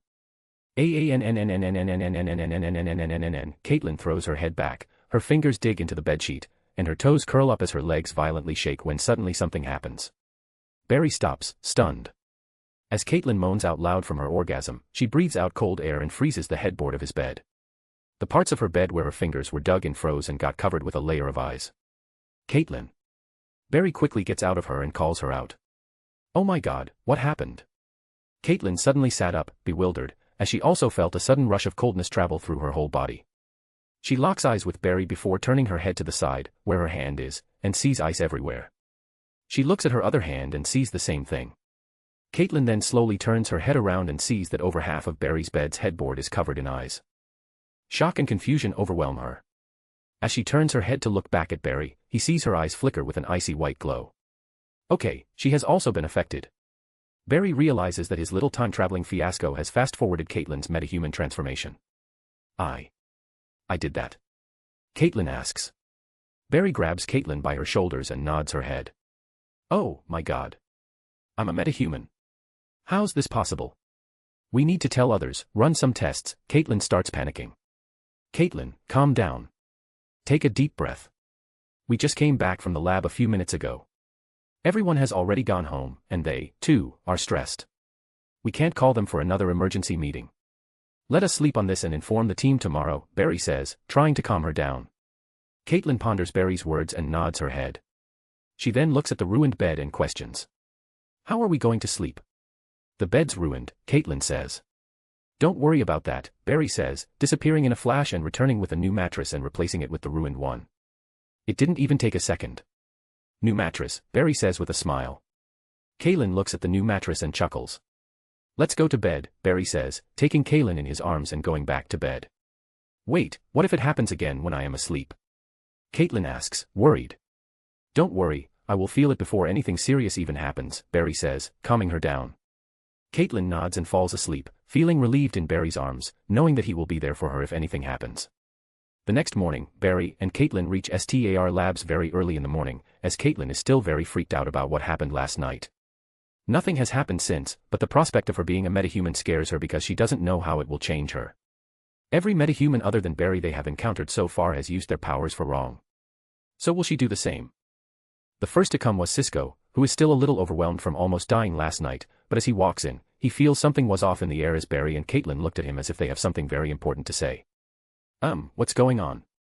Cisco asks, confused. I have something to say. Caitlin says, fiddling with her fingers. Wait, don't. I don't want to know anything that's going on between you two, Cisco says. Both Barry and Caitlin are taken aback by Cisco's words. Wait. How did you dash? Barry was confused as he was sure they never told anything about what's happening between him and Caitlin. Come on, do you think I wouldn't notice what's happening between two people whom I spend most of my days with? Cisco questions as if it's the most obvious thing. Fair point, but that's not what Caitlin has to say, Barry says. What does Caitlin have to say? Dr. Wells' voice is heard as he rolls in as well. Dr. Wells, glad that you are here as well. Something happened with me last night. Caitlin says nervously. Dr. Wells and Cisco wait patiently. Seeing Caitlin nervous, they let her take her time. Barry also keeps his mouth shut, letting Caitlin say her truth. I think I am a metahuman, Caitlin says. Chapter 101, Running Some Tests. I think I am a metahuman. As Caitlin's words come out of her mouth, and the team gets to process it, they are left stunned. What? Cisco asks, unable to process it the first time. Cisco. I think I am a metahuman, Caitlin says again. You think or you are? Cisco asks. His voice filled with disbelief. I am, Caitlin says. She is sure of it. She can feel it, a coldness inside her that wants to come out. But it's not just that. For some reason, it feels alive. Interesting. It looks like you, too, were affected on the night of the particle accelerator explosion, but the meta genes must have stayed dormant until recently. Did something drastic change with your lifestyle that could have such an effect? Dr. Wells asks. To which Caitlin unintentionally looks at Barry, as Barry is the only drastic change that happened. Before, most of her time was spent working at STAR Labs and then going back home to watch TV shows alone. It's only recently that her life has finally found some color from the spicy relationship that she developed with Barry. Yes, that could be one explanation. Your recent closeness with Mr. Allen might have something to do with it. Cisco, let's run some tests, Dr. Wells says. Barry and Caitlin look at each other, surprised as they realize that even Dr. Wells seems to know about their relationship. But to not make it more awkward, they decided to keep their mouth shut. Barry was also not happy with this revelation. They had tried their best to keep it to themselves, but it looks like they didn't do a good job. It's especially of concern to Barry because Wells knows about this closeness to Caitlin, and he might use it against him later. Come with me, Cisco says to Caitlin and takes her to the bio lab to draw some of her blood and start running some tests. Barry watches her leave while he wonders what else has changed and what is going to change because of the current development. Luckily, he is not powerless in the face of such uncertainty. Mr. Allen, Dr. Wells calls him. Barry snaps out of his thoughts and looks at Dr. Wells. Yes, he says. Something on your mind? Dr. Wells asks. I was just thinking about the men in yellow, Barry says. We will catch him, Mr. Allen, and bring justice to your mother and release your father from prison, Dr. Wells says. Lying through his teeth. Barry looks at Dr. Wells and thinks how good this man is at lying. If Barry didn't know who this man really was, he would have definitely fallen for the act. I just don't understand why. Who is he? What does he want? Why did he kill my mother? Barry, too, continues with his act, wondering if Wells will slip. You have proven that you are as fast as he is. The next time you confront him, I promise it won't be as same as last time. You will know why he did everything he did, Dr. Wells says to Barry. Barry stares at him for a few seconds before nodding his head. Barry understood the hidden meaning behind his words, but Dr. Wells also doesn't know that no matter what he plans, he will always be slower than Barry, and it will always even in Barry's victory. I should check on Caitlin, Barry says, and leaves as Wells watches. I promise you, Flash, the next time we run against each other, I will break you, Wells thinks and clenches his fist as he recalls the humiliating loss he suffered at Barry's hand. Barry enters the bio section of the lab and sees Caitlin sitting on a bed as Cisco takes her blood and leaves to run some tests. Caitlin smiles at Barry, seeing him walk up to her. Well, it looks like everyone knows, Barry says. Yeah, do you think we were not careful enough? Caitlin asks. I don't know, but something good did come out of this, Barry says. What? Caitlin asks. I don't have to wait for the room to get empty to kiss you anymore, Barry says, smiling, leans forward and kisses her. Caitlin kisses him back. Their lips part, and their tongues touch. Their irresistible desire towards each other starts acting up again as they have a very hard time keeping their hands off each other when they are alone. Too bad they had to break their kiss as Cisco walks in and sees them kissing. Please refrain from doing that here, he says. His voice filled with awkwardness. Barry pulls away, rubbing the back of his head while smiling awkwardly, while Caitlin blushes. Cisco takes some more samples from Caitlin, her hair, saliva, and even a urine test to make sure they don't miss anything.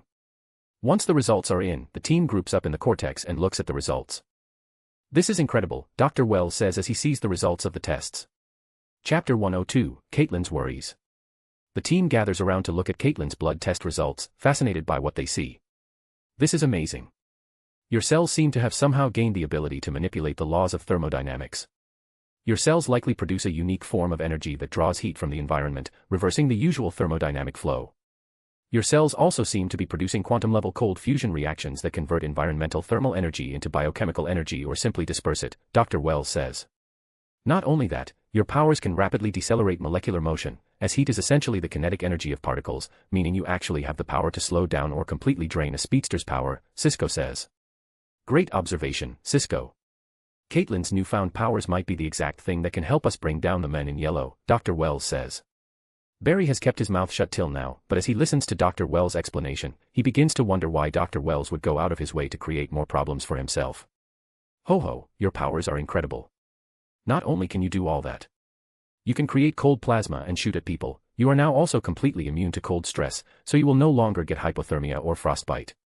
You can chug down an entire cup of the coldest iced coffee and feel nothing, Cisco says. His excitement is through the roof. While Cisco seems all excited, and Dr. Wells is scheming something, Barry notices Caitlin doesn't seem that excited about this. Dr. Wells, you said that Caitlin suddenly gaining her power might be because of our recent relationship. What do you mean by that? Barry asks. Well, it's quite simple, Mr. Allen. You see, when you move fast, you release a lot of dark matter via the Speed Force. And I can only assume you use your powers in your personal life as well, Dr. Wells says. Caitlin blushes as she hears this, as she knows what Dr. Wells means. Barry, too, feels a little awkward. As for Cisco, a light bulb suddenly goes up in his head, and he looks at Barry with wide eyes. Holy shit, you actually have a super. No. I am not going to complete that sentence. I am going to keep my mouth shut, Cisco says, but everyone in the room already knows what he meant to say. So yes, your closeness to Dr. Snow exposed her to a large amount of dark matter, which seems to have triggered the dormant metahuman genes in her to wake up, leading to her gaining cryogenic powers, Dr. Wells finishes his explanation. Back to the topic at hand. Just as Dr. Wells and Cisco described, Caitlin's power seems extremely useful, and they are. To be able to draw energy from anything that she touches is indeed overpowered, and her powers can easily subdue a speedster like him. But there is this thing with speedsters, to subdue one, you need to see one coming, and no matter how powerful Caitlin's cryokinesis is, she is not fast enough to see a speedster coming, especially someone like the Reverse Flash. Dr. Wells suggesting Caitlin as a possible weapon against the men in yellow might just be another way for him to establish more trust with the team, or maybe there is something more to this than Barry can see through. We need to do more studies on you, Miss Snow. If we can harness your powers just as we intend to do with Mr. Allen's, then we can bring great change to the world, we can tackle cancer, climate change, energy efficiency, and agriculture. We can do so much more good, Dr. Wells says, painting a grand picture for Caitlin, just like he did for Barry. Barry feels a sense of déjà vu hearing Dr. Wells say the same things he said to him say to Caitlin. But hearing Dr. Wells, Caitlin seems to get even more nervous. Why don't we let Caitlin rest for a while? Give her some space so that she can process everything that's happening, Barry says. Caitlin looks at him, thankful, while Dr. Wells and Cisco decide to give Caitlin some space as she thinks this through. Barry approaches Caitlin and puts his hand on her shoulder. You don't seem that excited about your newfound powers, Barry says. I don't know what to feel. This happened all of a sudden. I don't know if I even want powers. When it happened. When the powers burst out of me, it felt so cold, so inhuman, so unlike me. We spend all our time catching metahumans who use their powers for evil.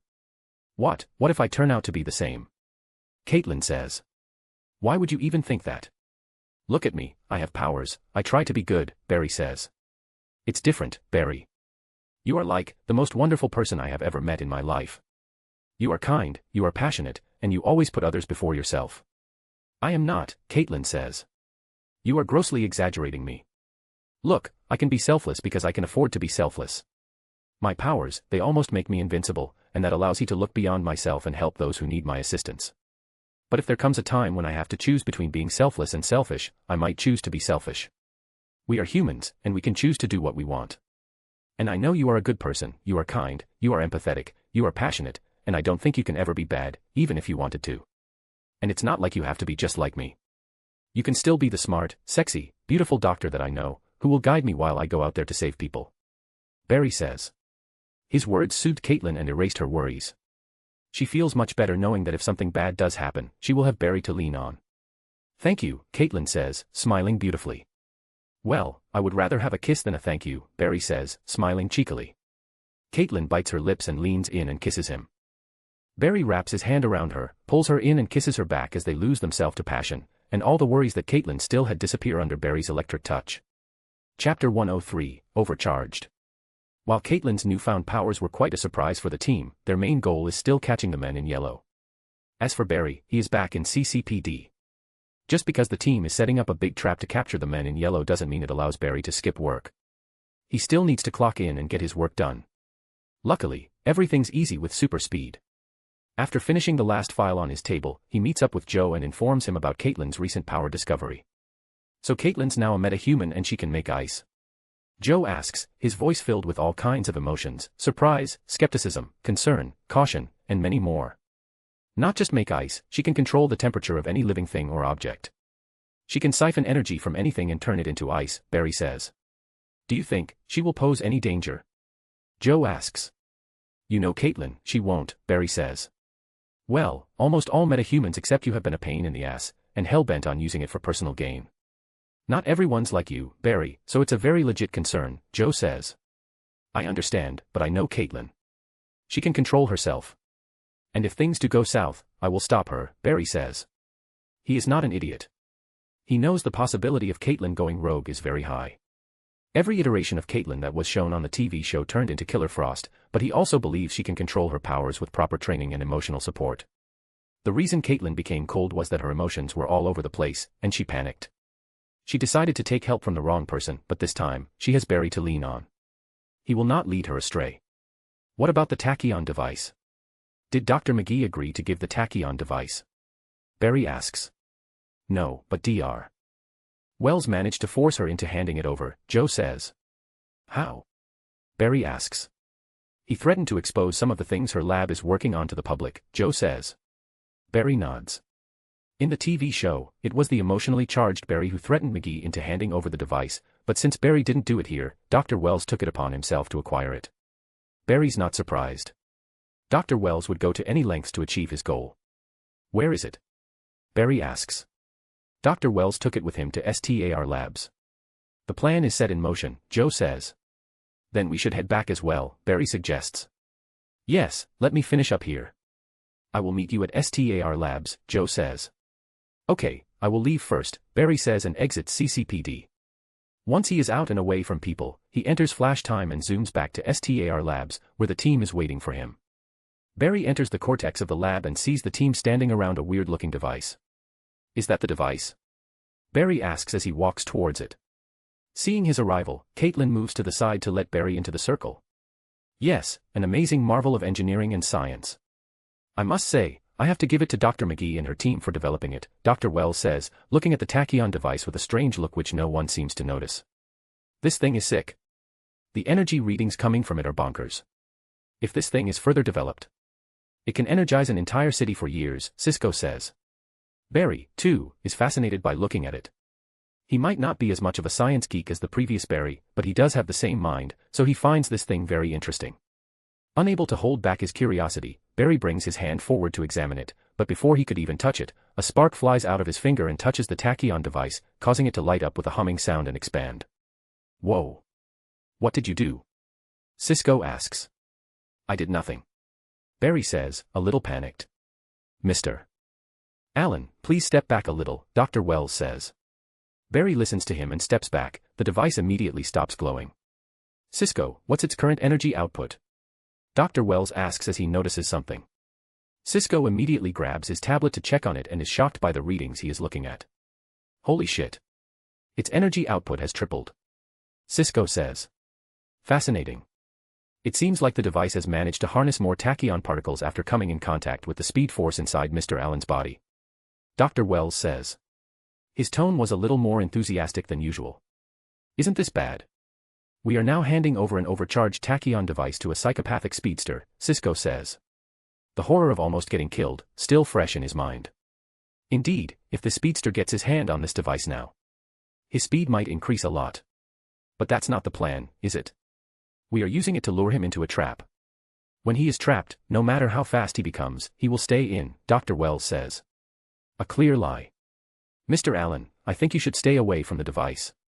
It's clearly very reactive to your presence since your connection to the speed force is very potent.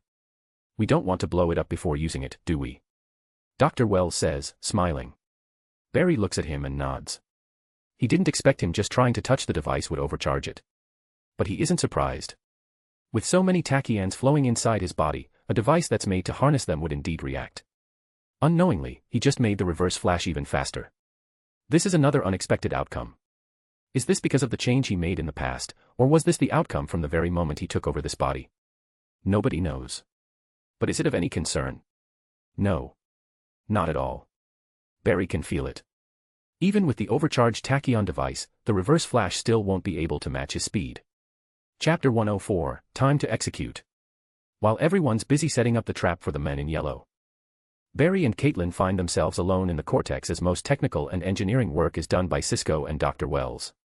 Barry is sitting on a chair while Caitlin is sitting on him with his hand wrapped around her tiny waist. She is looking at him, running her fingers against his hair while he seems to be thinking of something. You don't look that worried, Caitlin says. What? Barry asks. I said, you don't look that worried. This is the man who killed your mother, and he is finally going to get caught. I thought you would be nervous, Caitlin says. I thought so too. But the last time I faced off against him, we were equally fast, but in the end, I got the upper hand. I know I can beat him. This time, I am going to succeed. So I don't feel worried, Barry says. Wish I had your confidence, she says, smiling helplessly. She is far more nervous than anyone in the team because the man they are going against is probably the scariest one of them all. He is just like Barry, and Caitlin has seen what Barry can do.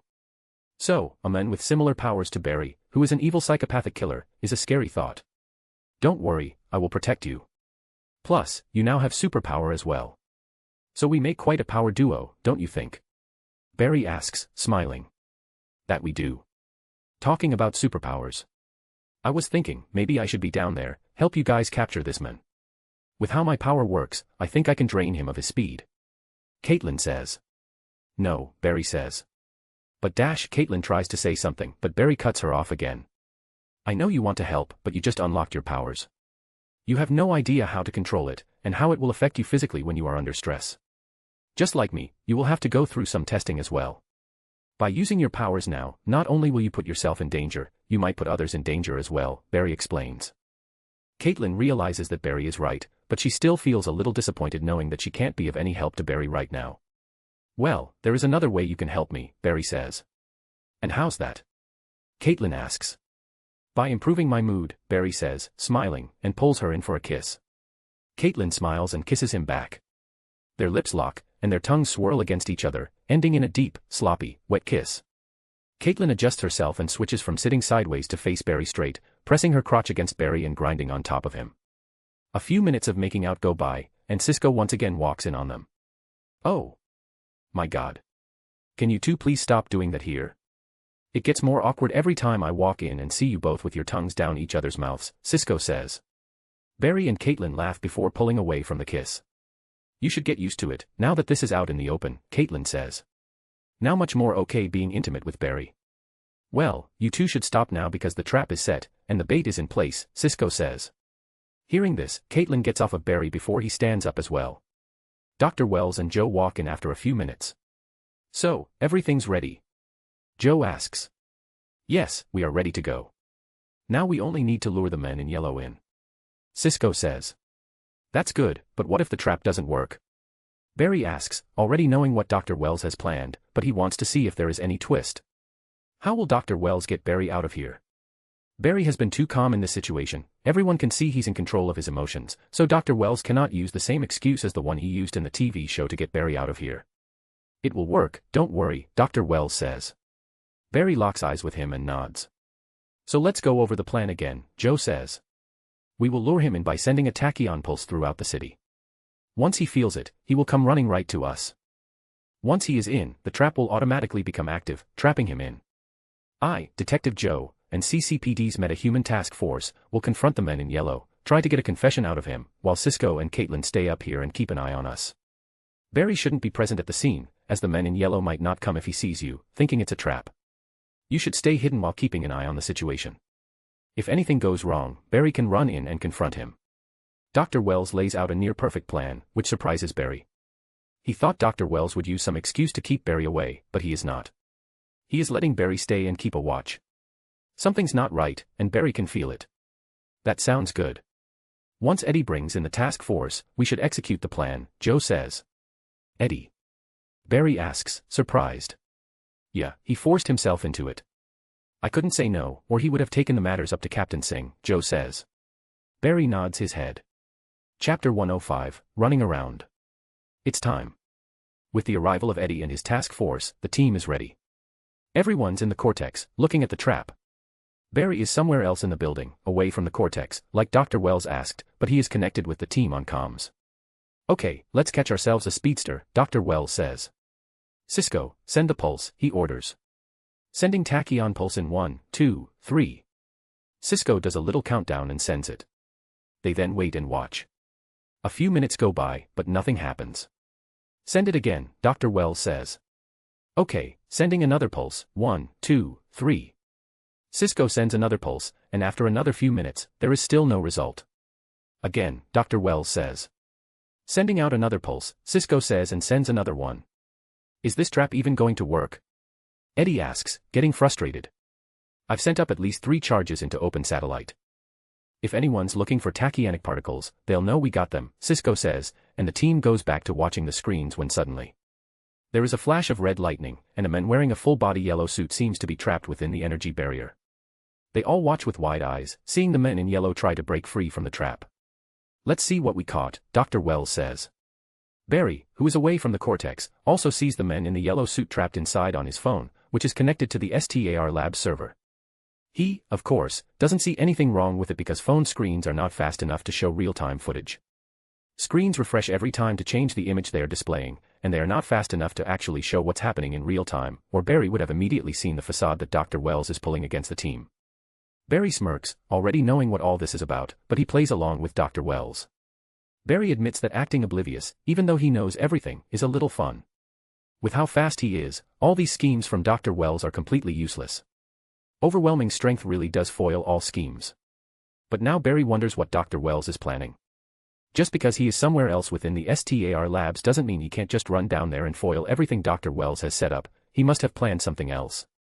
And just like he expected, the emergency bells start going off, and in the comms, Barry hears Caitlin's voice. Explosions heard in the city center plaza. Multiple injuries have already been reported, Caitlin says. Flash, you need to go and save those people.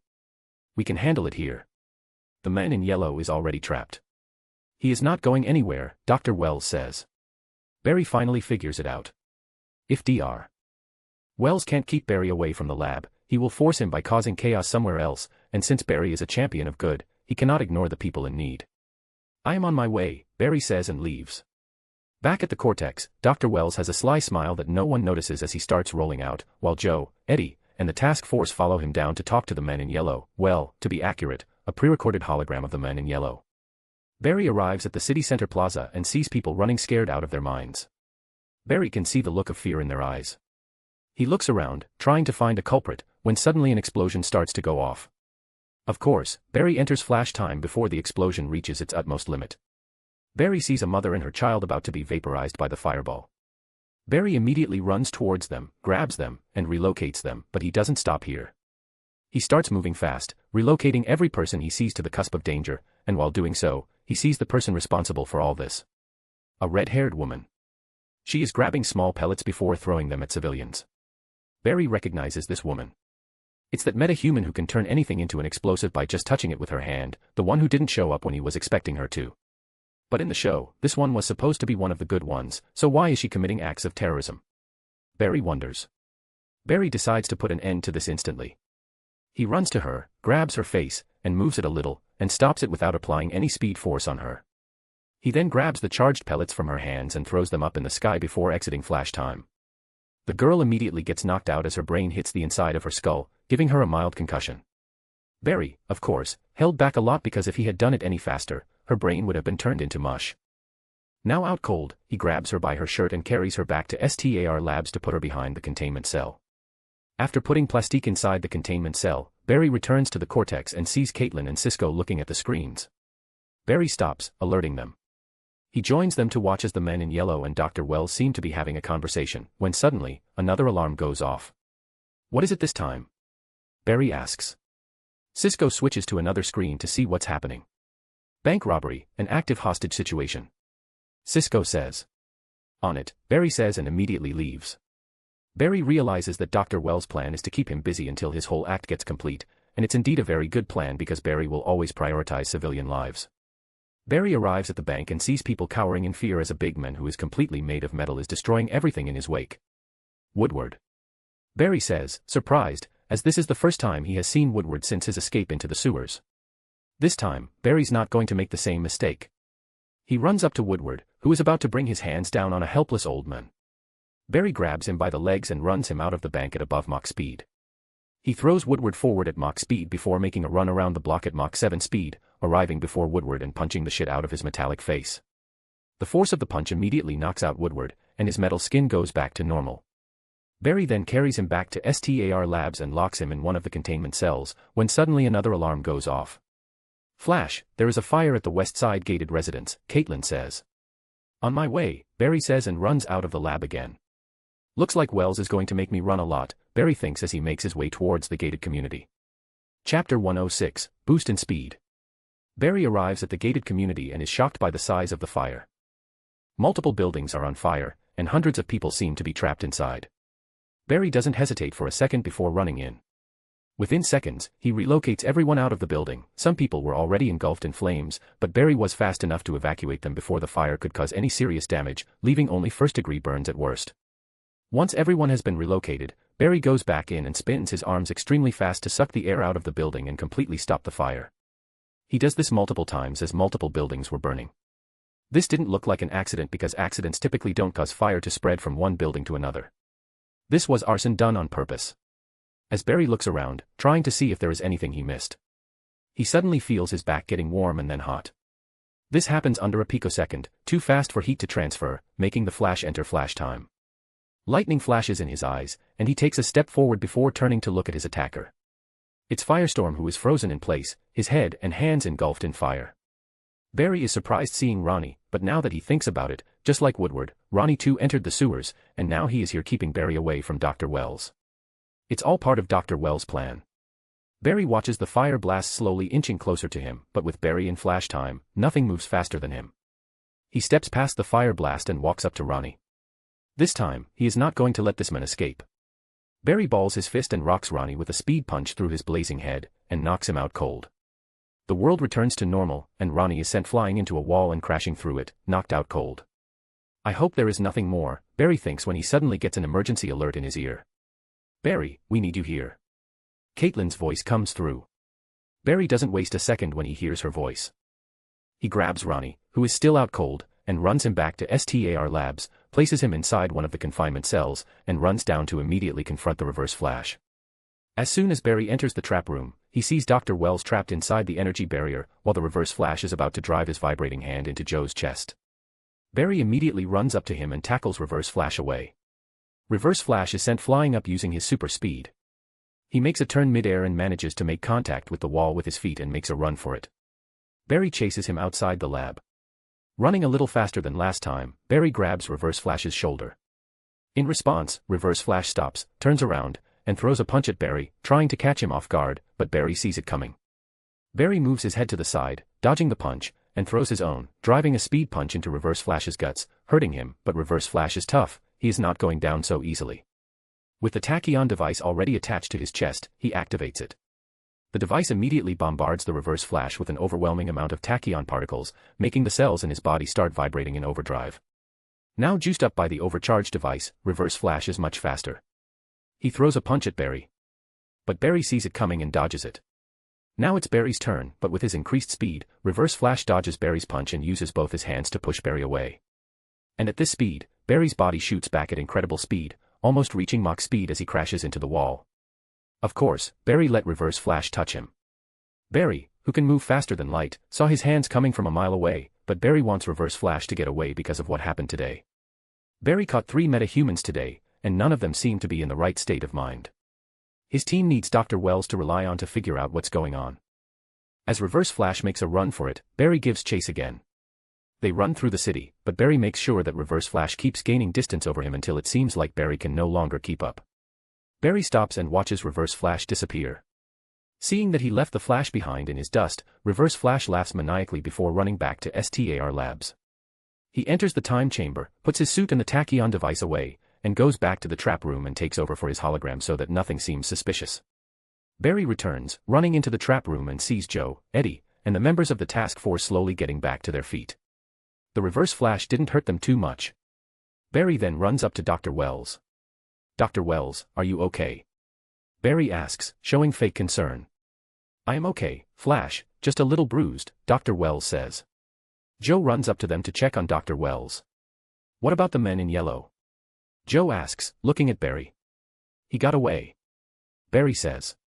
"I am sorry." Flash, Joe says.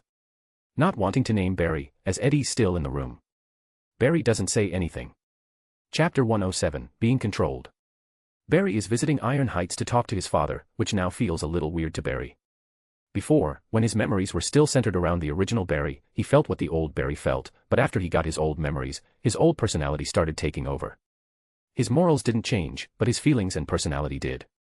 His old personality was much more dominant and influential, so it wasn't hard for it to influence Barry's not-so-old personality. Does he still feel something for his old man, who is locked behind bars?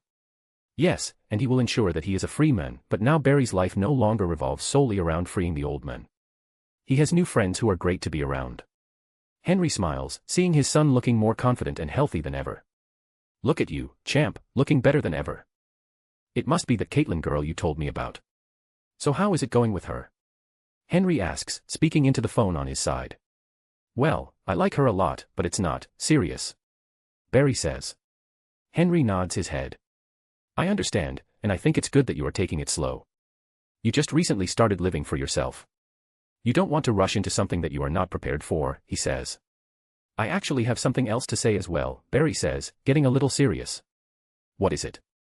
Henry asks. "The man who killed Mom. The man in yellow, we found him, we almost caught him, but he got away," Barry says. Hearing Barry mention this man in yellow made Henry feel things he thought he had left behind: anger, sadness, disappointment, resentment, and so much more. "Are you still chasing after him?" "Look, Barry, I don't want you to put yourself in danger for this old man. You now have your life together. Don't throw it away, obsessing over this," Henry says. "Don't worry, Dad, I know what I am doing. Next time, he won't get away. I promise that I will get you out of here," Barry says. Henry doesn't say anything, seeing Barry look so determined. He knows he cannot change his son's mind. Barry returns to STAR Labs and sees the team not doing well. Cisco is frustrated, wondering what went wrong with the trap he designed. He did everything according to calculation, so how did the Reverse Flash manage to bypass it? This question has been haunting Cisco ever since he saw his trap fail. But with Barry here now, the team has to put this matter aside and deal with the problem they have right now. "So, the 3 metas I caught last night, any update?" Barry asks, looking at Caitlin. "Yes, look at this," Caitlin says and pulls out 2 brain scan images for Barry to look at. "Whoa, the primary motor cortex and Broca's areas are lit up like a Christmas tree," Barry says, looking at the 2 brain scans. "But aren't they the same?" Barry questions, looking back at Caitlin. It looks like it, but it's not. These 2 brain scans are from our 2 captive metas, Caitlin says. One belonging to your high school bully, and the other, Betsan Susi, an EOD specialist for the army, Cisco says. That explains her powers. She can blow up things, Barry says. But why are their brain scans similar? Barry asks. I think they are being mind-controlled. Caitlin suggests. Mind-controlled? By whom? Barry asks. At first, I had no idea, but then I decided to cross-examine them with some of our previous data, and I found a match, Caitlin says and pulls out another brain scan that looks very similar to the ones from before. That doesn't look like a human brain, but its primary motor cortex and Broca's are also lit up in the same areas, Barry observes. You are right. It's not a human brain. It belongs to Grodd. Caitlin says and pulls out a video of a gorilla. Barry looks at the gorilla and then at Caitlin and Cisco. You are saying that there is a metagorilla that is out there that can control minds? Barry asks, even though he already knows the answer. How is that even possible? Barry asks. 5 years ago, Dr. Wells was working on a project with an army general named Eiling, Cisco says. Eiling. Barry questions. General Wade Eiling, Dr. Wells rolls in, giving Eiling's full name. About 10 years ago, General Wade Eiling contracted STAR Labs to develop enhanced gene therapies for soldiers. I was interested in the potential medical benefits for civilians. What he wanted was to develop mind-reading capabilities for interrogation purposes. 5 years later, I found out about Grodd and the experiments he did on Grodd, so I stopped the experiments. We didn't split on good terms, Dr. Wells gives a brief explanation. Grodd. I remember seeing a cage with the name Grodd. Barry says. After I discovered what Eiling was doing to Grodd, we took the responsibility of taking care of it as it was no longer fit to live its life in the wild or with others of its same species, Dr. Wells says. After the particle accelerator exploded, I went down to check on him, but his cage was empty, Caitlin adds. So during the explosion, the dark matter affected Grodd as well, turning him into a metagorilla, Barry says. Right, when the dark matter hit Grodd, all the drugs and serums that Eiling injected him with could have activated, creating a metagorilla. This is really cool, Cisco says excitedly as the aspect of a metagorilla existing helps him take his mind off his failed trap. Okay, so a metagorilla is controlling 2 of the metahumans I caught. What about this Ronnie guy? Is he being controlled, too? Barry asks. No, he is just an asshole, Caitlin says, clearly very pissed. But I did find something interesting, she says and pulls out another brain scan belonging to Ronnie. Chapter 108, FIRESTORM Caitlin pulls up another brain scan. This one belongs to Ronnie, and there's seems to be nothing wrong with it. What's wrong with it? Barry asks, looking back at Caitlin. This. She says and pulls out the brain waves being emitted by Ronnie's brain. Wait, is that 2 different brain waves coming from one brain? How's that even possible? Barry asks. I don't know. Caitlin says. Dr. Wells, anything? Barry asks, looking at the men in the wheelchair. I have a hypothesis, Dr. Wells says. What is it? Barry asks. I don't think we are dealing with one consciousness, but 2, Dr. Wells says. Wait, you mean like multiple personality disorder? Barry asks. Similar but not quite. But of course, this is just a hypothesis. If we really want to know what's going on, we need to ask the man himself, Dr. Wells says, pulling up the video of Ronnie banging his head against the thick glass, shouting to let him out. Barry looks at Caitlin and Cisco. They both nod their heads, and the whole team goes down to talk to Ronnie. The team arrives at the containment chamber and pulls up Ronnie's cell. The door opens, and they see Ronnie, looking tired as he stares back at them. Let me out. I'm not feeling so good. It's too hot. He says, and credit to him, he really doesn't look good. I don't think so, pal. You are a psycho, fire-sweeping menace, Cisco says. Please, I am losing my mind. He says. Before that, I have some questions for you, Mr. Raymond, Dr. Wells says, inching a little closer to Ronnie. What is it? Ronnie asks. Do you have multiple personality disorder, Mr. Raymond? Dr. Wells asks. Multiple personality disorder? No, I don't. But if you are talking about the old man's voice inside my head, then he talked too much. I got annoyed, so I suppressed him. But recently, he's been trying to break free. I am not going to allow some old man to take over my body, Ronnie says, gritting his teeth while his body shakes. His forehead is covered in sweat, and the consciousness in his eyes seems to be fading. Suddenly, he screams and clutches his head, slamming into the thick glass wall over and over again before finally looking at Team Flash. Firestorm. he shouts before collapsing. Firestorm. What's that? Cisco asks. I think I know.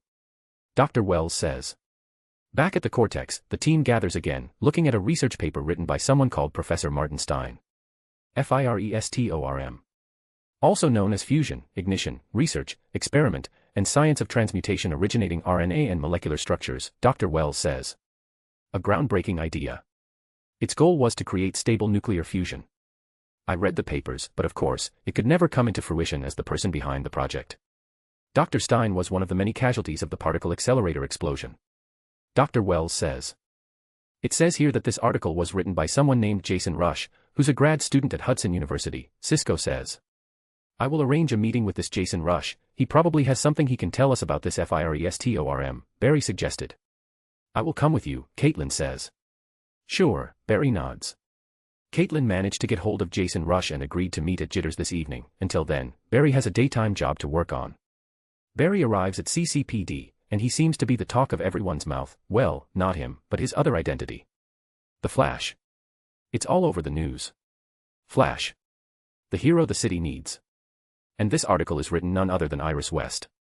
Flash, within minutes, saves the citizens of Central City from 3 dangerous metahumans. Iris is clearly contributing to his rising popularity. There are already fake action figures and comics of him being sold all over the city. Too bad, Barry can copyright the Flash and earn millions from it. Looks like her blogs are now getting all the attention, especially from people who just want to know about the Flash, and Iris seems to be at the very front when it comes to reporting about anything Flash-related. Barry is impressed by Iris's tenacity to hunt down stories related to Flash.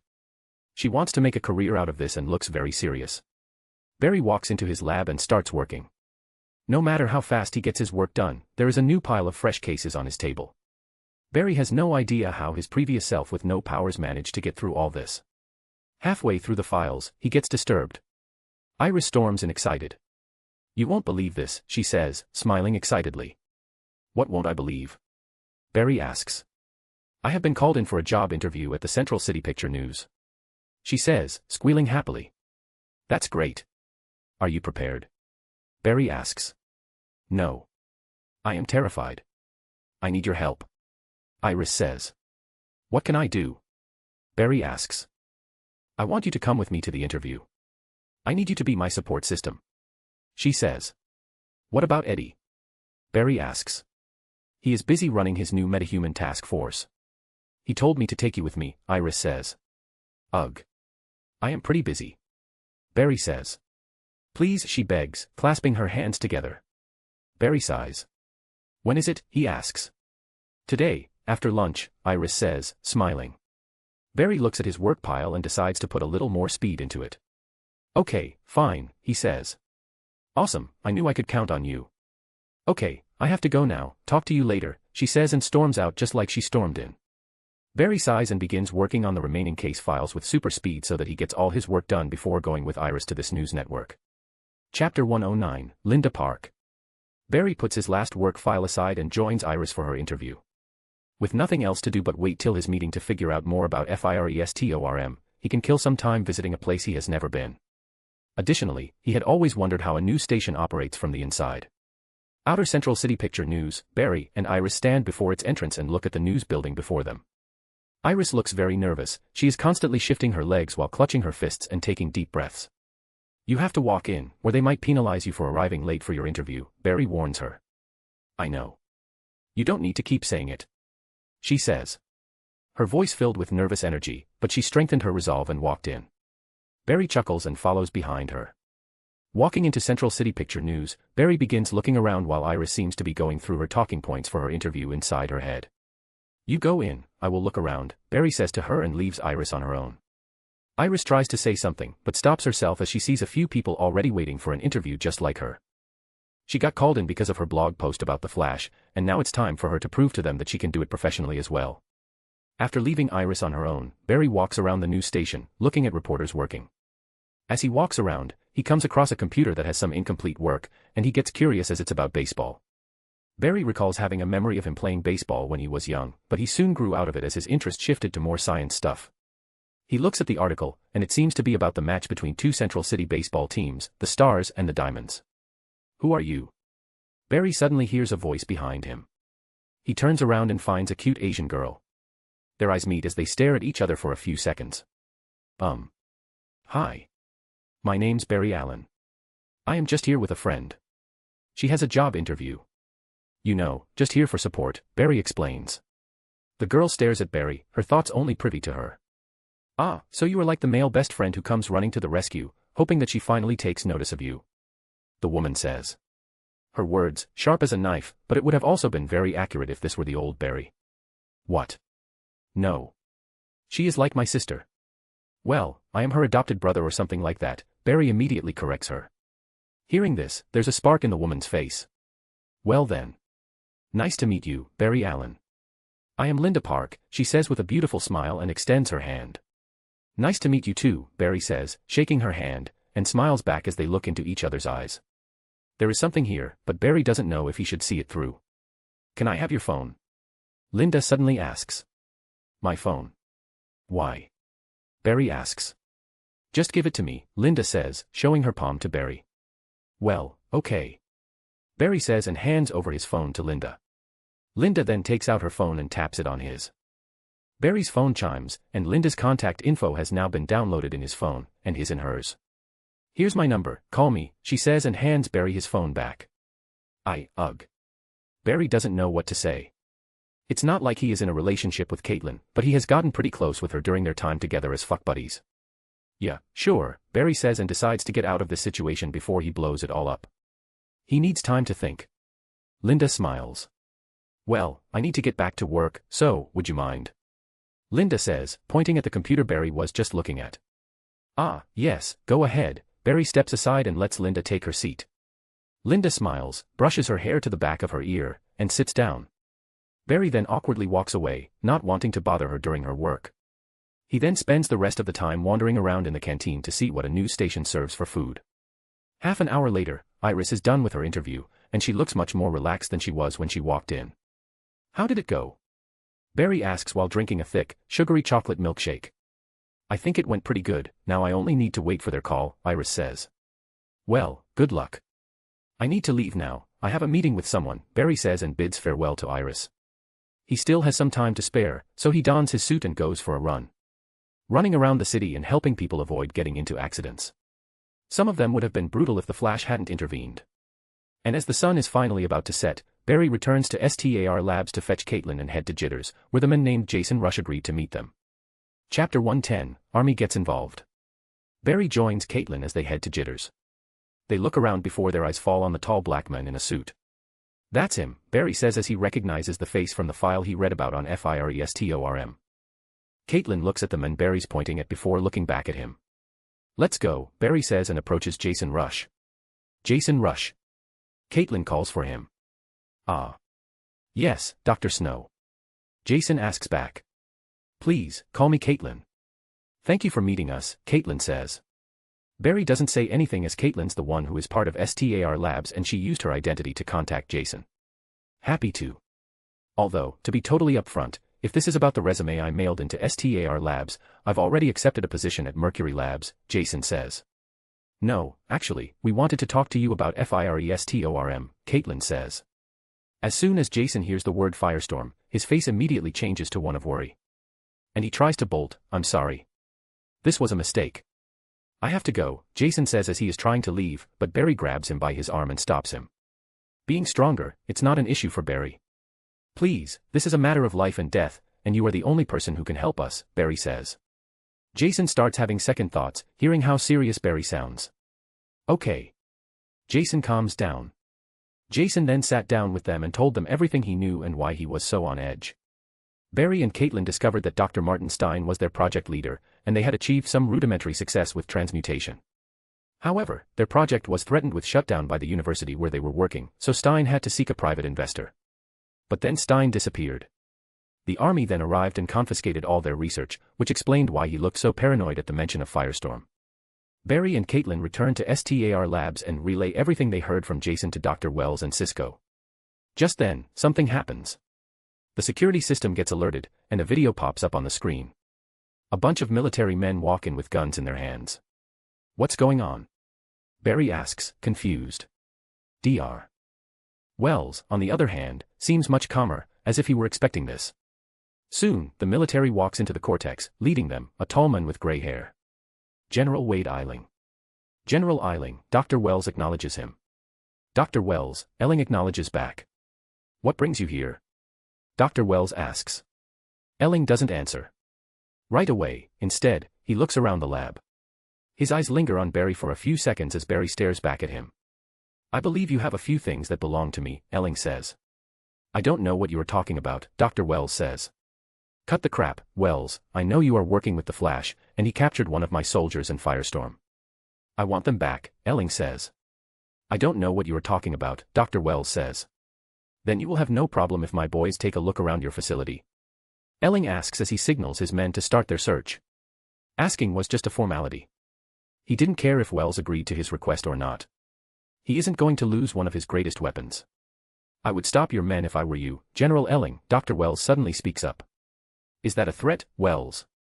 Elling asks, raising his voice. You can consider it such, Dr. Wells says. I can have you arrested for threatening an officer of the state, Elling threatens. Then I will take you down with me.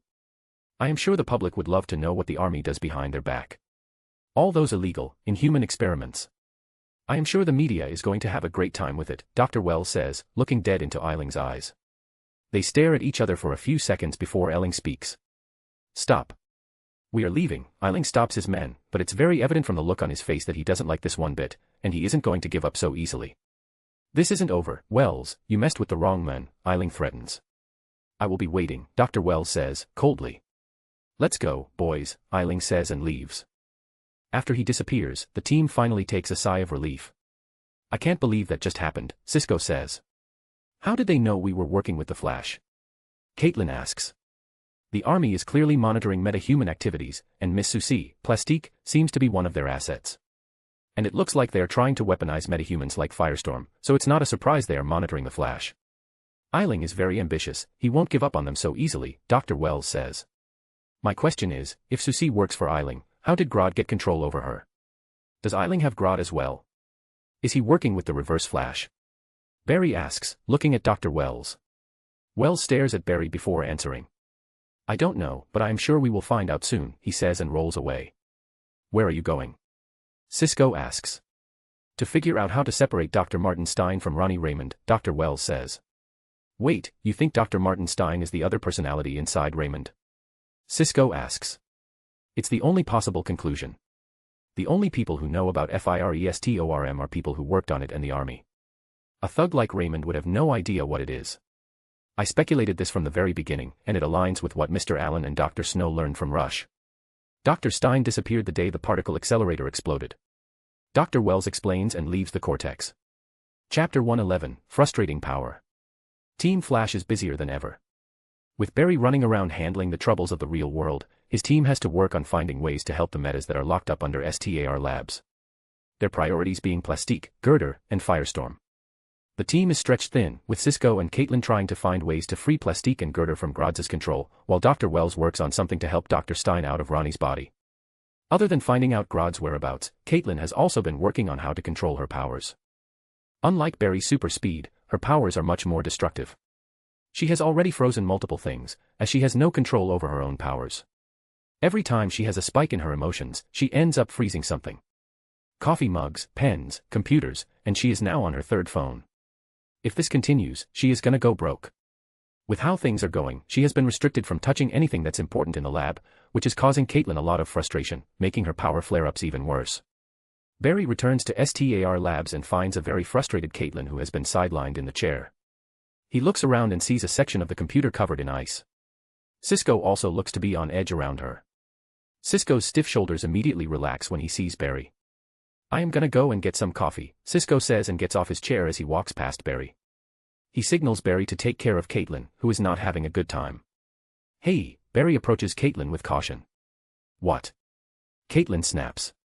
She is clearly not her usual self. Her powers are clearly affecting her behavior. She is usually not this snappy and cold towards others, especially to Barry.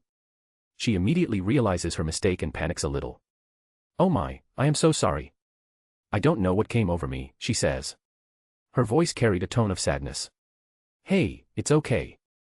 It's just a phase. Your body's getting used to your new powers. Soon you will have it in control, Barry says, trying to comfort her. This didn't happen to you. When you got your powers, you got the hang of it instantly. What if it's not just a phase? What if my powers make me less human? I can already feel it whenever it happens. I feel different, Caitlin says. Sounding worried. Barry doesn't know what to say. She is clearly too stressed to reason right now. Hey, why don't we go back to my place? It's better than sitting here, doing nothing, Barry suggests. Caitlin looks at Barry and sighs. Fine. She says. Back at Barry's apartment. Barry and Caitlin walk in. He locks the door behind him and asks her. So what do you want to do? He turns to face her, only for Caitlin to lunge at him with a kiss. Barry saw it coming from a mile away. He accepts her kiss.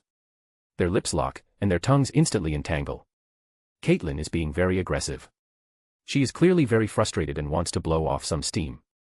Barry places his hand on her ass and lifts her up, making her wrap her legs around her and causing her one-piece dress to roll up, exposing her ass. Barry immediately runs her to his bed and continues making out on it. Caitlin is putting in way more effort than usual, which only shows how frustrated she is with everything that's going on in her life. Barry removes her clothes while his hands snake around her sexy body, his touch electric, making Caitlin moan from great pleasure. He slips his finger inside her, vibrating it at super speed while also channeling a little bit of electricity into it. Caitlin's body stiffens up, and her eyes flutter as she experiences immense pleasure from what Barry's doing to her. Unable to hold himself back either, Barry takes off his pants and presses his big cock against her sloppy wet cunt and pushes in. He feels her walls tightening around him, and it feels way tighter than ever before, probably because of the recent changes her body is going through. Physically, she has become much stronger. Fuck, Barry moans and starts moving. He starts putting more power and speed behind his thrust. His dick starts vibrating while channeling a small amount of electricity. Caitlin immediately gets overwhelmed by all these stimulations hitting her at the same time. She feels his electricity coursing through her whole body, her pleasure receptors inside her are simultaneously being assaulted at the same time by his vibrating cock, and her cervix is getting repeatedly smashed. Even after having sex so many times with Barry, she still can't handle what he puts her through, but she doesn't want this to stop either. When you have a super dick at your disposal, you tend to stop giving a shit about everything else other than the moment of bliss you are experiencing right now. Caitlin feels as if she is about to explode from pleasure. F-U-C-K, F-U-C-K, F-U-C-K, F-U-C-K, F-U-C-K, F-U-C-K, yes, yes, yes, yes, yes, yes, she moans out loud while her eyes roll over. That is when Barry starts noticing something, his surroundings suddenly got very cold. Caitlin, too, starts feeling something, snapping her out of her blissful state. Wait. Wait. Stop, she begs Barry to stop. Barry stops and pulls out. Caitlin gasps as her eyes glow white. The room gets extremely cold. She was about to freeze everything in sight, and Barry had not stopped. Caitlin presses her lips in frustration. I can't do this, she says and rolls out of bed, heading to the door. Chapter 112, Who's Linda? Caitlin rolls her dress down in a hurry and tries to leave, but Barry stops her by holding her hand. Kate, wait. Barry stops her. I can't do this. I am feeling as if I am slowly losing control. A single mistake and I might hurt one of you, worse, even get one of you killed, Caitlin says, and her reasons are very valid. Her powers are far more volatile than anyone expected. You are not going to hurt anyone, you are not that person, Barry says. Barry. I have no control over myself. Sometimes I feel like I have two people inside me fighting for control. Just a few seconds ago, I felt myself losing, and you were about to get hurt. I can't do this anymore. Caitlin shouts. Her emotions start spiking again, her eyes start glowing white, and the temperature of the room drastically starts falling. She doesn't just look frustrated, she looks angry. Barry notices her volatile nature and realizes he needs to change the subject. Talking more about this would just frustrate her more. Okay, I understand, but remember what I said when we started all this. I need you guys so that we can help people together, but now it's my turn to help you. I promise to be there for you, through thick and thin, Barry says and pulls Caitlin into his embrace. In his warm embrace, Caitlin immediately breaks down and starts crying. Her emotions are all over the place, and right now, the only thing she needs is not words of affirmation, but just something to cry on. Barry takes her back to bed and lets her cry it all out until she falls asleep. He looks at her sleeping and is a little worried about her. He did catch her saying that she is fighting for control against a part of her from the inside. Caitlin clearly has no idea about what it is, but Barry does. He knows the future. Caitlin has another entity inside her, which seems to have become or is about to become conscious because of Caitlin's recent power gain.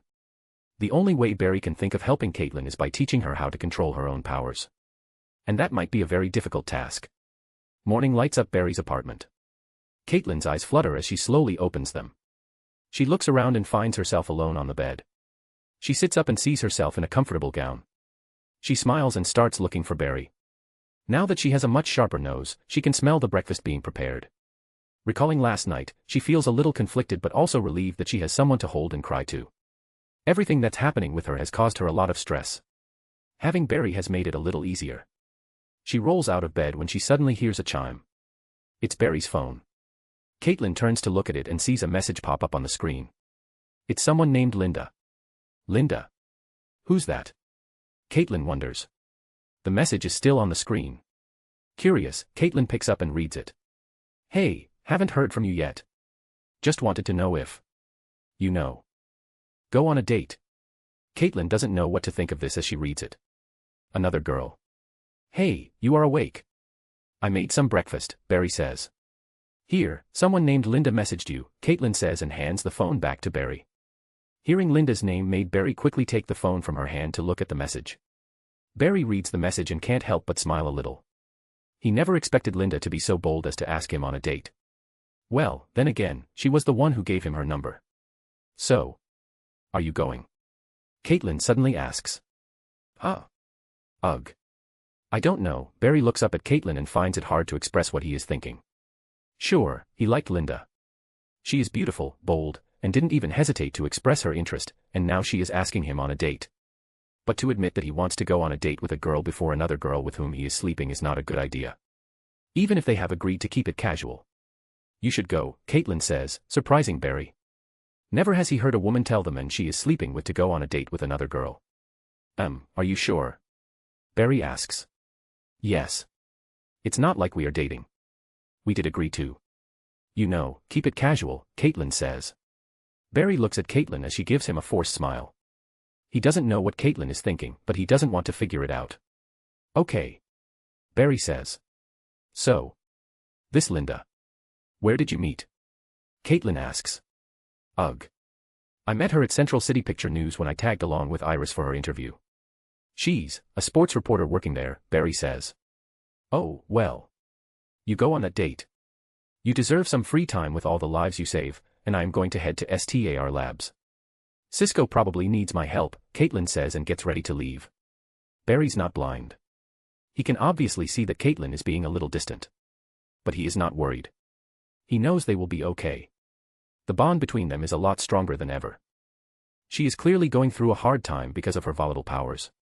It's best to let her figure things out before he tries to help her. Chapter 113, A New Threat. Barry and Caitlin have their breakfast before she leaves. Barry notices that she is still thinking through some things and doesn't offer her a ride to STAR Labs. Instead, he brings his focus back to his phone. He looks at the message Linda sent him. He writes back. I would love that. How does tonight sound? Barry replies. He gets a reply within a few seconds. I was a little worried there, thinking I chased you off with my straightforward approach. As for tonight. It sounds great, she writes. No. I liked it. So tonight at 8. Where do I pick you up? Barry asks. Linda immediately replies and tells him to pick her up outside her workplace. This made Barry smile. She is very interested in him, so he is not going to push back. Barry then got ready and left for work. Back in his lab at CCPD, he writes down some of her reports. He gets called on the field for forensic analysis. Barry uses his super speed to fill up the last bits of the report before heading out. He arrives at one of the posh areas of the city. This area is home to some of the richest people in the city. And the crime scene seems to be inside a large mansion that seems to have held a gala for the ultra-elites of the city last night. Barry arrived at the scene and saw a few officers standing guard outside. He showed them his ID and headed in. Entering the mansion, he found it void of any people other than police officers. Barry over here, Barry heard Joe's voice from above. He looked up and saw Joe waving at him from an inner corridor. Barry climbed up the stairs and arrived before Joe. What is it? Barry asks. See for yourself, it's freaky. Everyone here already believes Ahmed is involved, Joe says. Okay, let me check, Barry says and enters one of the many bedrooms inside the mansion. He walks in and finds a pale-looking corpse. No blood. Barry immediately concludes. He gets up close and takes a better look. It's the corpse of a man, a fat, obese man in his 50s. Subject, male, approximately 50 years of age, obese habitus. Condition, exsanguinated body. Has been dead for 12 hours or fewer. The corpse exhibits marked pallor consistent with extensive blood loss. No significant livor mortis noted, faint dependent discoloration visible along the posterior aspect. Rigor mortis is fully developed. Multiple patterned contusions along bilateral upper arms and anterior shoulders. Each contusion is roughly oval, 2 to 3 centimeters in diameter, and arranged in linear clusters consistent with human finger displacement. Similar marks present along the lateral aspects of the lower jaw/mandible, suggestive of forceful restraint. Superficial abrasions at the neck consistent with digit pressure, absence of active hemorrhage post-mortem suggests most pressure applied ante-mortem. Barry breaks down everything he sees as a skilled forensic analyst. He then slowly turns the corpse's head and notices something else. Paired puncture wounds on the right anterolateral neck, 3.2 centimeters apart, center to center. Each wound is about 0.5 centimeters in diameter, penetrating the epidermis and dermis. Wound characteristics: margins are smooth, well-defined, with minimal tearing of surrounding tissue, consistent with sharp incisor penetration rather than tearing or crushing injury. Surrounding ecchymosis, bruising, is evident, indicating blood circulation at the time of injury confirming a bite delivered ante-mortem. No defensive scratch marks in the immediate vicinity of punctures, suggesting rapid incapacitation or overpowering restraint.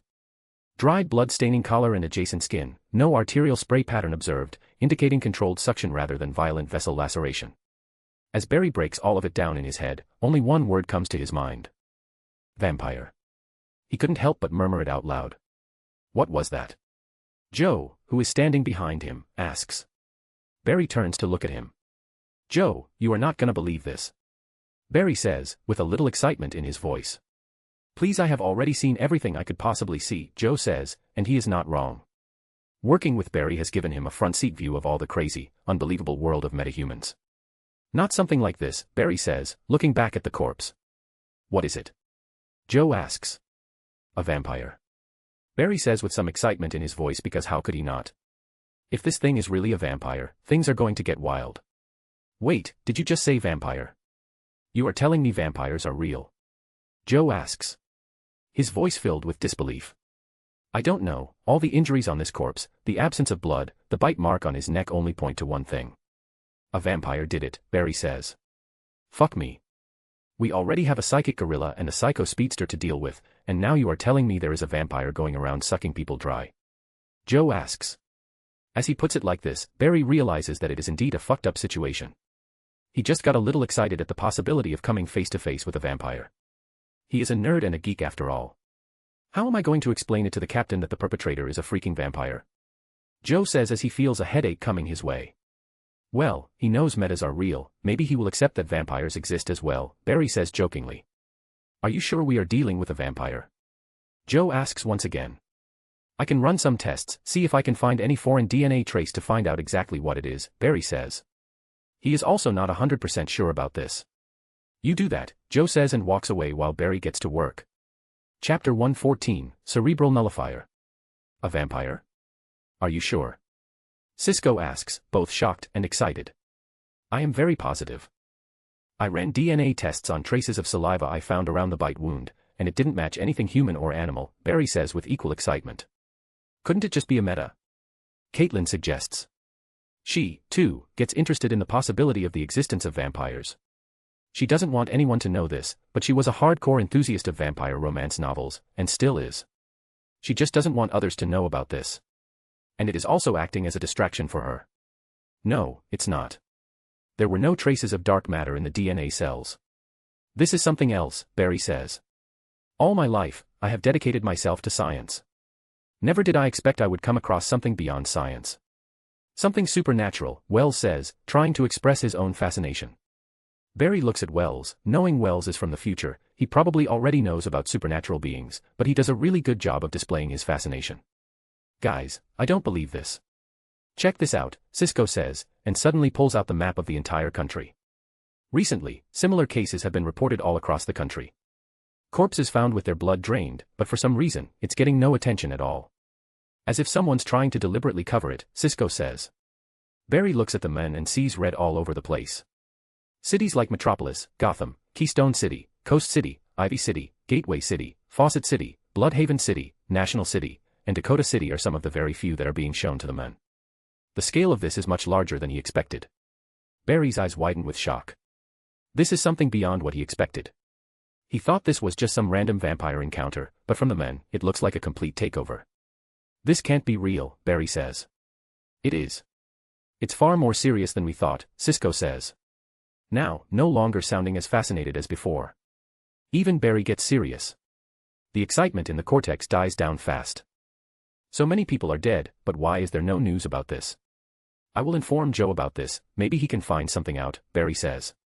I will try to find more about what's really going on, Caitlin says, trying to busy herself. Sisko, what about Gord? Have you found a way to locate it? Barry asks. No, but I did make something to help the two metas escape Grodd's influence. Behold the cerebral nullifier, Sisko says, and takes out a gun-like machine that has a mini antenna-like thing attached to it. I was trying to figure out how to counter Grodd's psychic influence on those two, when I thought, why not fire a counter wave with the exact opposite frequency at them? Sisko says. That's genius. The waves will cancel each other out, breaking the hold Grodd has on those two, but does it work? Barry asks. It should. I am 80% sure it works, Sisko says, sounding uncertain. Do we have any other choice? We can't just keep an innocent woman locked down there for no reason. Let's see if it works, Barry says. You two do that while I try to finish my quantum splicer, Dr. Wells says. Quantum splicer? Barry asks. Yes, Dr. Martin Stein and Ronnie Raymond were quantum LY entangled when they were hit by the dark matter from the particle accelerator explosion. My quantum splicer is a fission device, it will bombard their atoms with enough energy to separate the two, Dr. Wells explains.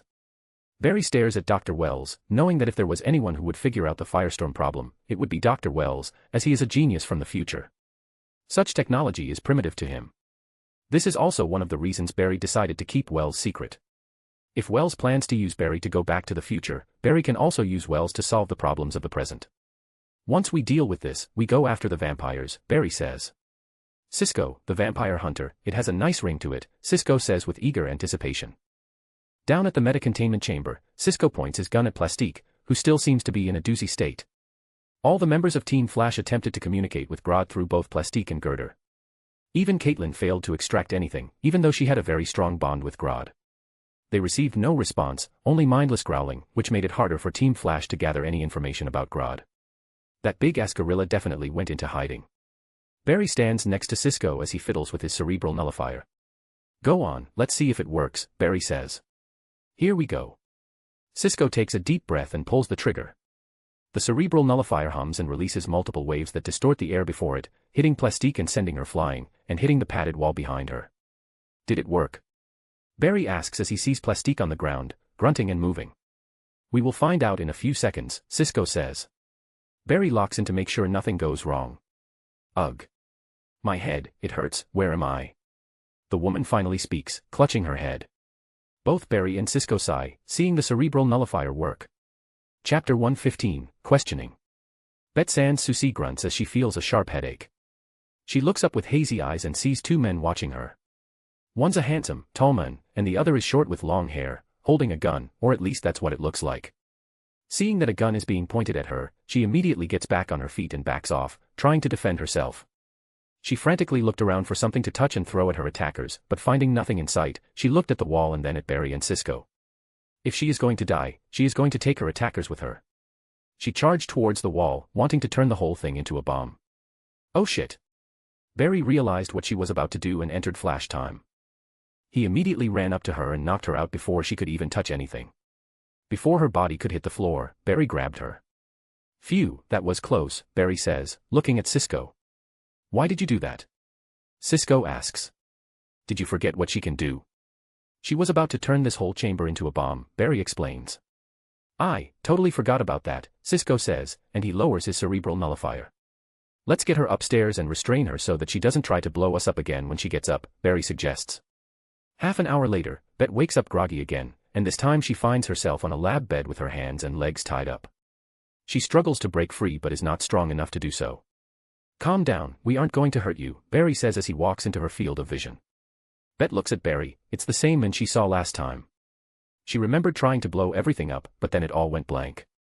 She looks around and sees a few more people, a woman, a man in a wheelchair, and the guy with the long hair who was previously pointing a gun at her. Who are you people? Where am I? Let me go, right now. She demands. Miss Susie, please calm down. You are at STAR Labs. My name is Dr. Harrison Wells. The reason we have restrained you is to stop you from turning everything into a bomb, Wells explains. What do you want? Bette asks as she realizes she is in an unescapable situation.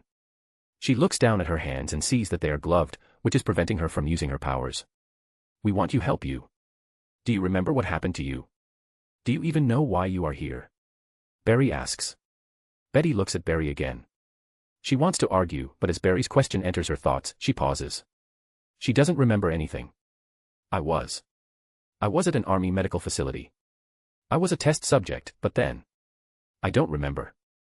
Betty says as she tries to remember more. How about I free you from those restraints, and in return, I hope you don't try to turn things into a bomb, okay? Barry asks, making eye contact with Betty, trying to build trust. She doesn't completely trust Barry, but she would rather be free of any restraints right now. She nods her head. Barry approaches Betty and releases her restraints, allowing her to sit up. She rubs her wrist and looks around. The woman and the men with the long hair are the only ones who look worried. As for the men before her and the one in the wheelchair, they don't seem bothered. Thank you. Betty says, rubbing her wrist to ease the irritation on her wrist. It's okay, please continue. You said you were a test subject. Barry lets her continue with her story. Betty looks around, worried, but seeing that the people before her have no intention to hurt her, she tries to remember what happened to her. It all started when that explosion covered the sky. Betty starts explaining how, after the particle accelerator exploded, she realized that she had the power to turn anything into a bomb. Thinking that it's the military who did this to her, she went to confront them, only to be turned into a test subject. They promised her they would fix her, but the only thing they did was experiment on her. When she realized that they couldn't help her and that they were not the ones who turned her into the thing she is, she tried to run away, but got captured. The military then locked her up and started treating her as nothing but an object for them to run more tests on. One day, there was suddenly this storm of red lightning. I saw military scientists who were experimenting on me go flying, and then. I don't remember anything from then on. Betty says, clutching her head, trying to remember, but she couldn't draw anything but blank. You saw a red lightning storm? Barry asks. Yes, it came in and ripped through everything and everyone before I lost consciousness. Betty says. Barry looks at his team as they all can figure out what happened after that. Chapter 116, Date. So you are telling me, a man who can move very fast, broke me out of my prison and let a psychic gorilla mind control me and force me to commit a terrorist attack. Bette asks as she gets filled in on why and how she got here. Everyone in the room nods their head. Why should I believe you? Bette asks. Cisco, Barry signals Cisco. Cisco pulls up the footage of that night in the city center. Bette sees herself on the screen, throwing explosives at innocent citizens as they try to run for their lives. Bette can't believe what she is looking at. She joined the armed forces to protect the people of this country, not hurt them. As the video continued, she saw a flash of lightning and saw herself getting knocked out, and a man in a red full-body suit suddenly appeared before her. Is that him? Bette asks. No, that's me, Barry says. You. Didn't you just say the one who used me is someone who can move very fast? What if it's you? And all of this is just some sick mind game from you people to use me again? Bette asks, getting defensive again. Barry sighs. Look, we have no reason or cause for us to force you to do anything, and like you said, you saw a white lightning storm, Barry says, and white lightning sparks out of his hand. The man who broke you out of the military facility calls himself the Reverse Flash. He used you as a distraction to keep me busy while he tried to steal something very dangerous, Barry explains. Hearing Barry's Bette calms down a little, but Barry can see that she is still suspicious about them. What now? She asks. Now, we are going to help you, Miss Susie. It was my particle accelerator that exploded and turned you into a metahuman. The least we can do is help you understand your powers better and learn how to control them, Dr. Wells speaks up. Bette looks at Wells and then looks at her hand. Everything she has touched has turned into a bomb. If she can control her powers, then maybe she won't feel so isolated and alone anymore. She turns to look at Barry. Trust us, our team here understands metahumans better than anyone. If anyone can help you, it's them, Barry says. Betty nods her head. Great. Dr. Snow, Cisco, let's run some tests on Miss Susie, right away, Dr. Wells says, and the team gets to work. I will take my leave, I have something planned, Barry says and looks at Caitlin, as she is the only one who knows about his date. Caitlin smiles and gives him a thumbs up. Barry smiles awkwardly and leaves. It still feels weird seeing a woman he is having sex with be okay with him going on a date with another woman. Caitlin is clearly not stable right now, she needs her own time to come to terms with her new self.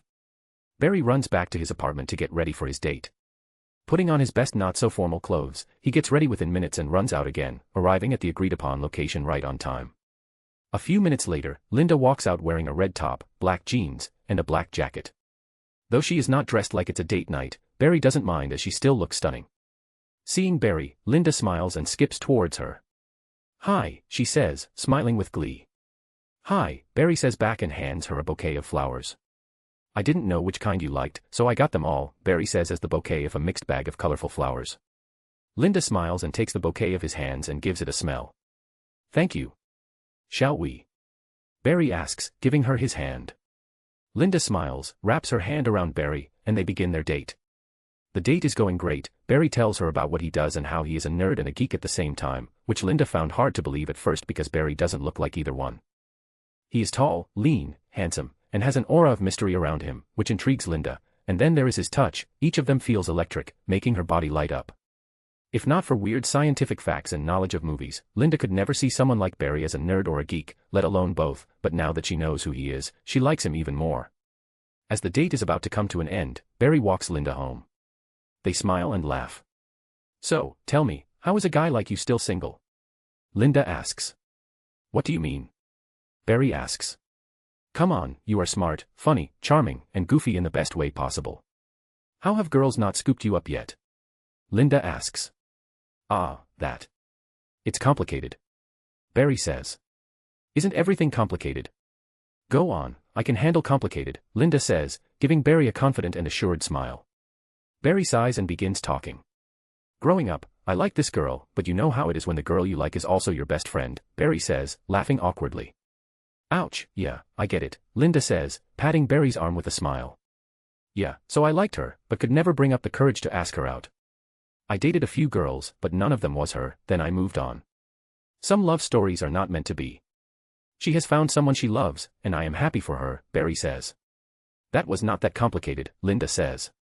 "Well, I haven't gotten to the complicated part yet," Barry says, grinning, embarrassed. Linda gets curious. "Then I started this second hobby outside forensic work. I met a girl there, I liked her, and she liked me back," Barry says. "Then what was the problem?" Linda asks curiously, as if she is listening to some juicy gossip. Barry could see why Linda became a journalist. She was not emotionally available. "But we did get into a different kind of relationship, if you know what I mean, and that has been going on for months. Then I got too busy with work, and my hobby, I have no time for myself." "So yeah, that's it," Barry says. Linda doesn't say anything for a few seconds, processing what she just heard. "Sounds like a lot of work. Don't you feel exhausted?" Linda asks. Barry looks at her and smiles before shaking his head. "No, this hobby of mine, I couldn't ask for anything better even if I wanted to. It fulfills me like no other," Barry says, sounding very genuine, which Linda catches. "What's this hobby that's so special?" Linda asks, now more curious about the hobby that Barry's complicated love life. "Well, maybe I will tell you someday," Barry says, smiling mysteriously. "There you go again, being mysterious," Linda says, earning a chuckle from Barry. "This girl, the one you are in a. You know what, is it still going on?" Linda asks. Barry sighs. "I have to be honest with you, I hope you don't find it weird," Barry says. "I don't know, I have been in a few weird situations as well," Linda says. "Well, today when you texted me, we were together, and she saw your message," Barry says. "No way!" Linda exclaims. "And then what happened? Did you two break it off?" She sounded more curious than offended. "Nothing like that. It was actually she who told me to go on this date," Barry says. Linda is, for the first time, stunned. Chapter 117, Flash in Action. Linda never expected those words to come out of Barry's mouth, because who in their right mind would even think of such? This is the first time she has ever heard a woman willingly send the men she is sleeping with on a date. But then again, she has heard people do a lot of weird things because of the line of occupation she is in, but this is still her first time encountering a situation like this. "Are you being real?" Linda asks, still bewildered by what she just heard. "I am," Barry says, sighing. Barry really enjoyed his time with Linda. She is so different from the other women in his life. She is charming, fun, bold, and clearly doesn't shy away from expressing how she feels. It was quite refreshing from his usual experience when it came to women, but he was not going to start this relationship with a lie. From the little time he spent with Linda, he could tell that she is not the type of person who would be okay with being lied to, even if technically he is not in a relationship. If telling the truth causes him to miss out on an amazing girl like her, then maybe it is meant to be. Linda processes the information in her head, and she looks at Barry, wondering what she should say. I know it's weird, and I completely understand that if you are weirded out by it and no longer want to continue with this, Barry says. I have a question, be honest, Linda says. Go ahead, Barry affirms. Did you want to come on this date? Linda asks. Yes. Barry immediately answers.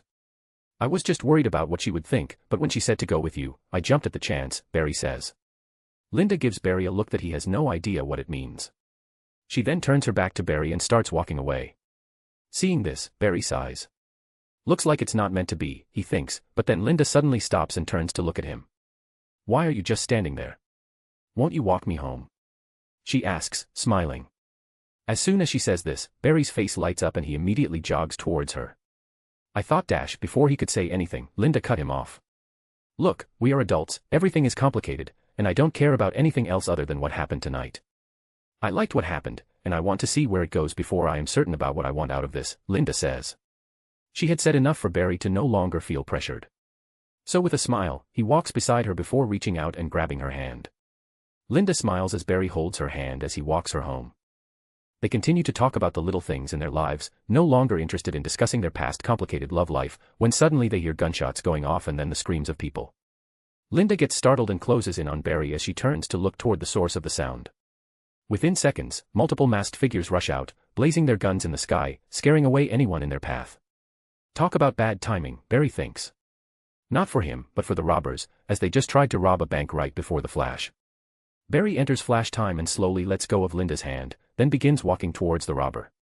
Before doing so, he takes a look at Linda's frozen face. She looks beautiful, he thinks, before continuing his way towards the robbers.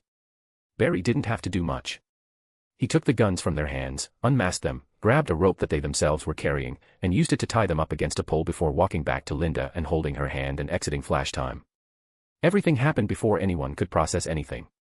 1 second there were people running away screaming from the violent robbers who came out guns blazing, and the next second, there was a flash of lightning everywhere, and the robbers were tied up together against a pole. Everyone stopped and stared at the robbers before bursting into cheers as they all realized what had just happened. Holy shit, that was the Flash, wasn't it? Linda says excitedly. It sure was, Barry says, smiling, finding Linda's excitement over witnessing the Flash in action cute.